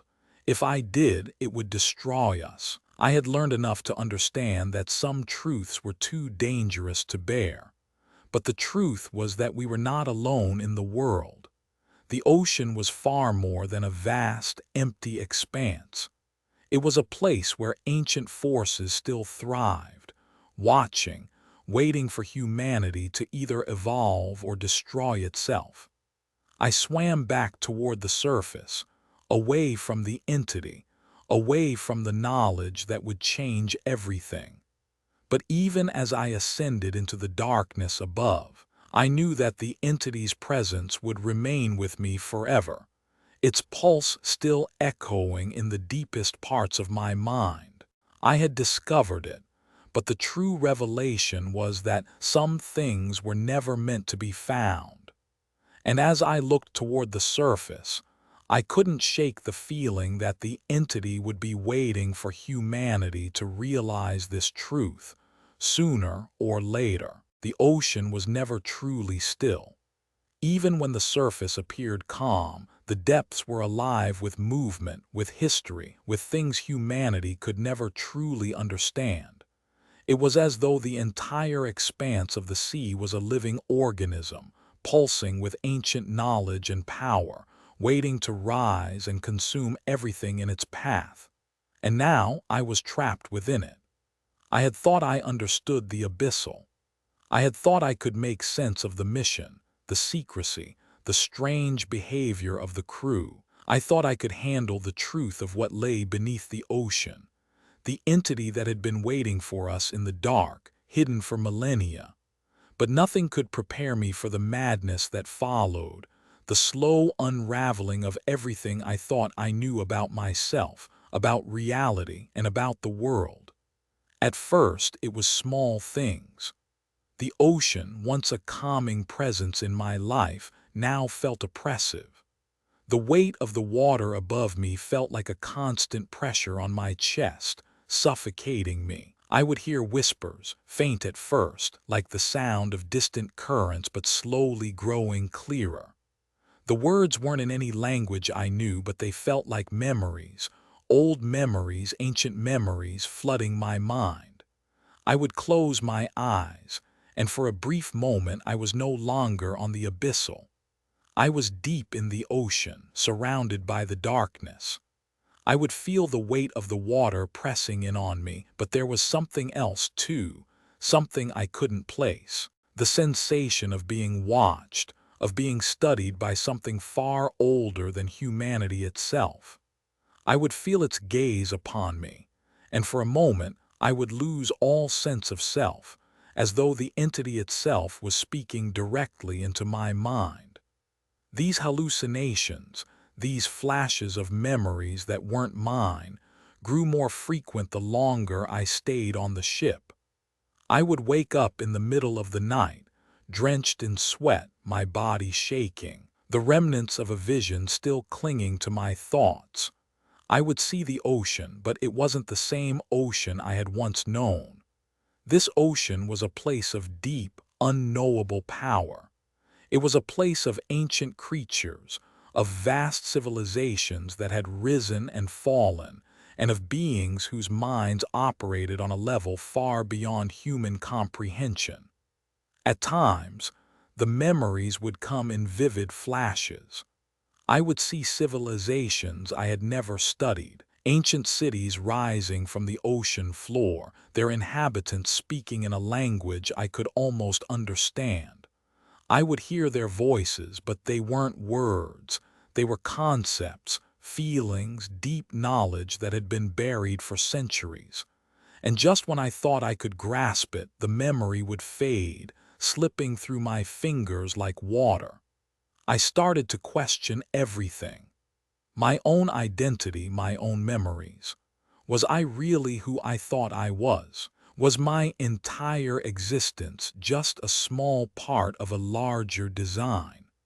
Had I been chosen to uncover the truth?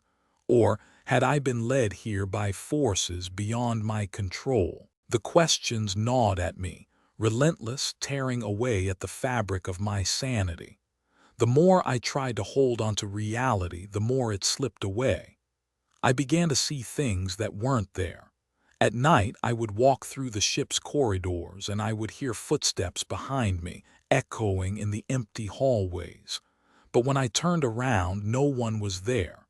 The shadows seemed to move of their own accord, shifting in ways that defied logic. And sometimes, in the dead of night, I would catch glimpses of figures standing just outside my cabin door, their faces hidden in the dark. But it wasn't just the ship that felt wrong. The ocean itself had become an entity in my mind, a vast, living force that reached into my very soul. The abyssal was no longer just a vessel. It was a cage, and the ocean outside was not just water. It was memory. It was history. It was life itself, stretching back to a time when humanity was but a fleeting thought in the universe's vast, endless timeline, and I was being consumed by it. I could hear the entity's whispers in my mind, growing louder each day, filling the space between my thoughts with things I couldn't comprehend. The voices were no longer just distant echoes. They were becoming clearer, as though the entity was trying to communicate with me, trying to make me understand something too immense for my human mind to grasp. One night, I woke in a cold sweat, my body trembling with the aftershocks of a dream I couldn't remember clearly. But the sensation of being watched, of being connected to something far older than time itself, still clung to me. I stumbled out of bed, my mind still reeling from the fragments of the dream. I wasn't sure if I was awake or still trapped in some kind of waking nightmare. I staggered into the corridor, desperate for something to ground me, something familiar. But when I turned the corner, I saw it. The shadows stretched unnaturally, twisting in the corners of the ship as if alive. And there, at the far end of the hall, I saw a figure, a tall, pale silhouette, almost translucent, standing perfectly still in the darkness. My heart froze. It was Dr. Cross, but it wasn't Dr. Cross. His face was blank, expressionless, and his eyes were glowing with an eerie, unnatural light. It was as if he had become part of the ocean itself, a vessel for something ancient, something far beyond human understanding. I called out to him, but the words came out in a broken whisper. He didn't move. His mouth didn't open, but I felt the words in my mind. "You cannot escape this, Dr. Jenkins. You are part of the ocean now. You are part of its memory, its history. Your mind is not your own anymore. We are all part of this." I tried to back away, but my legs wouldn't respond. My body was frozen, as if the very air around me was holding me in place. The shadows seemed to close in, and I felt a pressure building in my chest, a pressure I couldn't escape. I had crossed the point of no return. The entity had marked me, it had found me, and there was no escaping its influence. In that moment, I understood. The entity wasn't just observing humanity. It was shaping it, bending it to its will. It had been watching us for millennia, waiting for us to reach a point where we could comprehend what lay beneath the surface of the earth. And now it was pulling me under, forcing me to witness its power, its intelligence, its control. I had always thought of the ocean as a place of discovery. But now I knew the ocean was not a place for discovery. It was a place of control, and I had been caught in its net. As I stood there, paralyzed by the force of the entity's presence, I realized that my descent into madness had already begun. The ocean had claimed me, and I was losing myself to it, slowly, relentlessly, inexorably. I was no longer just a part of the mission. I was a part of the ocean's memory, and there was no going back. I was becoming one with the abyss. The decision weighed heavily on me, crushing the air from my lungs as I stood in the dimly lit corridor, staring at the door that separated me from the truth. The truth that had begun to unravel my sense of self, shatter the foundations of everything I thought I knew about the world. The truth that lay beneath the ocean, waiting to be uncovered, but also waiting to consume anyone foolish enough to seek it. I could feel the pull of it, that cold, unrelenting force from the depths, like a siren's call luring me back to the ocean floor, back to the entity that had altered my reality. The entity, ancient and incomprehensible, had left its mark on me. It had infiltrated my mind, and now every thought was clouded by the weight of what I had witnessed. It was not just a discovery, it was a curse. I could never unsee it, never unfeel the intelligence that pulsed through the very ocean, waiting for humanity to realize its true place in the world. I had seen the way it looked at me, watched me with an unblinking gaze that seemed to peer into the very core of my being. I had felt its power, its intelligence, like a wave crashing over my thoughts. It wasn't hostile, no. It was patient. It was observing. It was waiting. And now I understood the gravity of its existence. Its power wasn't just in its size, its form. It was in its control over the very nature of knowledge itself. It could bend time and space to its will, shaping the very memories of those who encountered it. And the abyssal, the mission, it wasn't about research. It was never about research. The government wasn't here to learn about the ocean. They were here to contain it, to keep its existence hidden, locked away in the darkness where no one could reach it. They had been watching for centuries, ensuring that humanity would never uncover the truth of what lay beneath the surface. Now, as I stood at the edge of this knowledge, I had to make a choice that would shape not only my fate, but possibly the fate of humanity itself. To leave or to stay. The abyssal was already on the move, heading toward the final destination, the point where the entity's power would reveal itself fully. The crew was on high alert, their eyes ever watchful, knowing that I had discovered too much. I could hear their voices in the halls now, their murmurs carried by the ship's groaning walls, their footsteps echoing with an eerie precision. Dr. Cross would never let me leave. He was as much a part of the cover-up as Captain Hernandez. Their faces had become masks, and their words were empty promises meant to keep me quiet. They had already decided my fate the moment I stepped onto the abyssal. There was only one option: escape.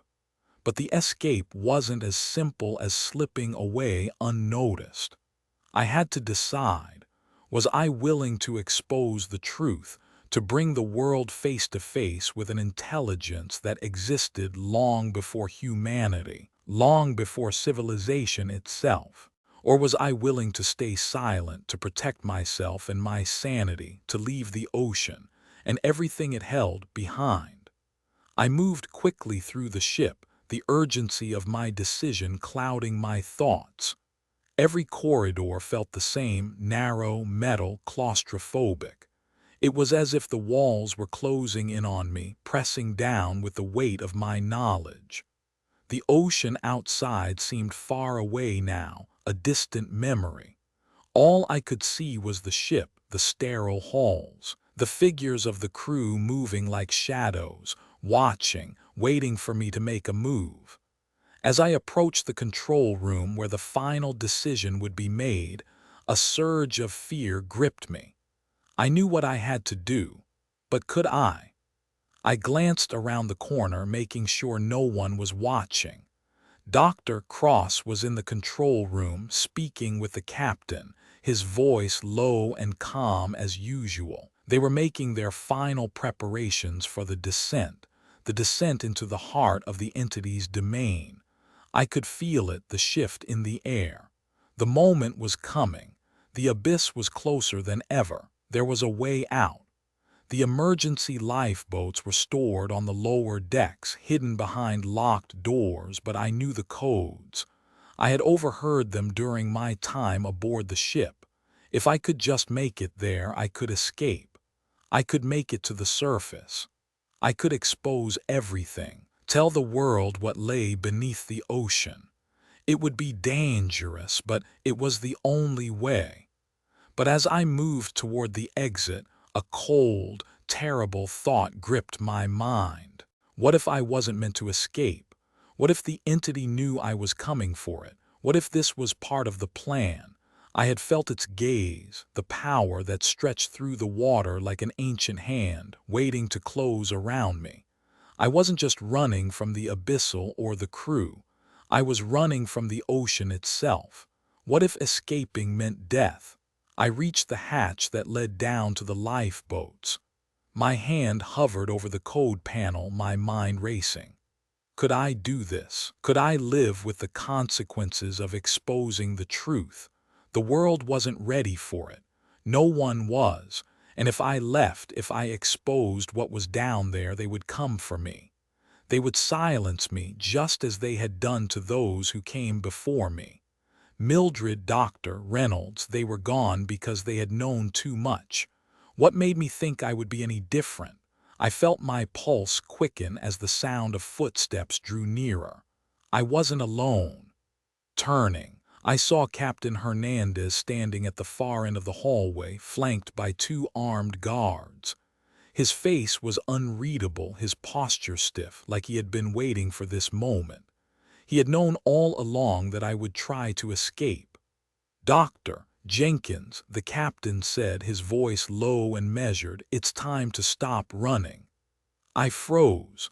The guard stepped forward, but I didn't back down. I had come too far. I had learned too much. I had seen the truth. And now, there was no going back. "I'm not going to let you stop me," I said, my voice shaking but firm. "You don't understand what you're protecting. The entity, it's not something we can control. It's not something humanity was meant to know. It's not just a discovery, it's a force of nature." Captain Hernandez stepped closer, his eyes cold.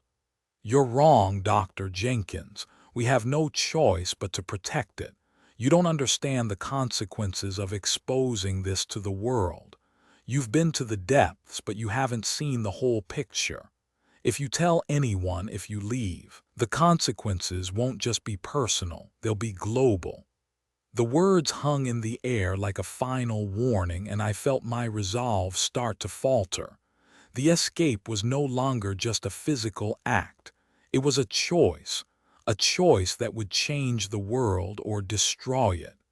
I stepped back, a cold sweat breaking out across my skin. The entity's power, the ancient knowledge, it was more than I could understand. It had been hidden for a reason.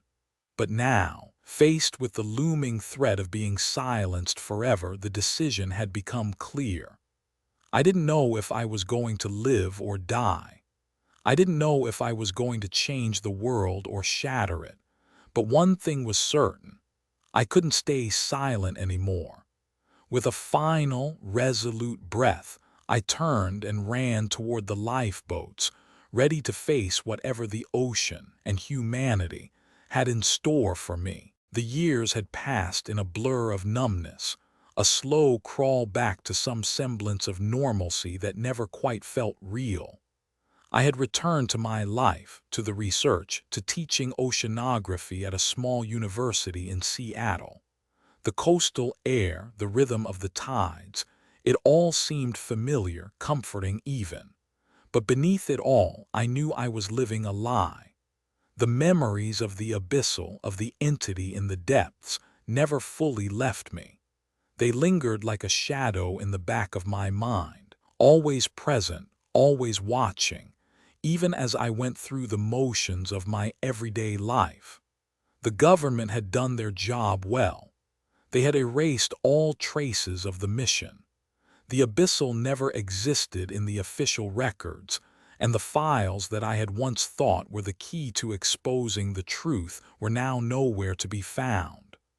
They were gone, wiped clean from the digital archives, and any attempt I made to seek out answers only led to dead ends. The crew members who had been on board with me, the ones who had disappeared, were written off as casualties of a tragic diving accident, a routine geological survey gone wrong.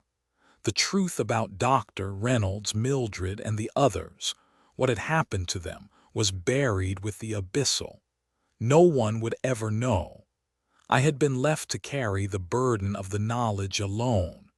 It wasn't just the fear of being watched that haunted me. It was the deeper, more insidious truth that continued to tear at the fabric of my sanity. The entity beneath the ocean was still there. I knew it was. Even after all these years, the thought of it waiting in the depths, watching, calculating, never truly left me. I could feel its presence in the pit of my stomach every time I looked at the ocean, every time I studied the waves crashing against the shore.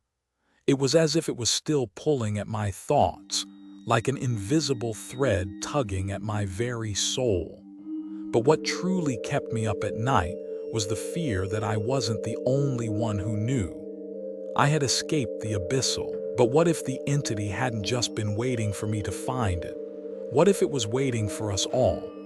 I had seen the way the ocean had changed, the way the creatures within it responded to the entity's presence, and I couldn't help but wonder if there were others, other expeditions, other ships that had crossed paths with the entity and never returned. The thought gnawed at me, relentless and all-consuming. And then there was the symbol, the mark, the one that had haunted my dreams since the moment I escaped the abyssal. I had seen it before, carved into the walls of the structures deep beneath the ocean. A symbol so ancient, so alien that even now I couldn't fully understand it. It wasn't just a simple design.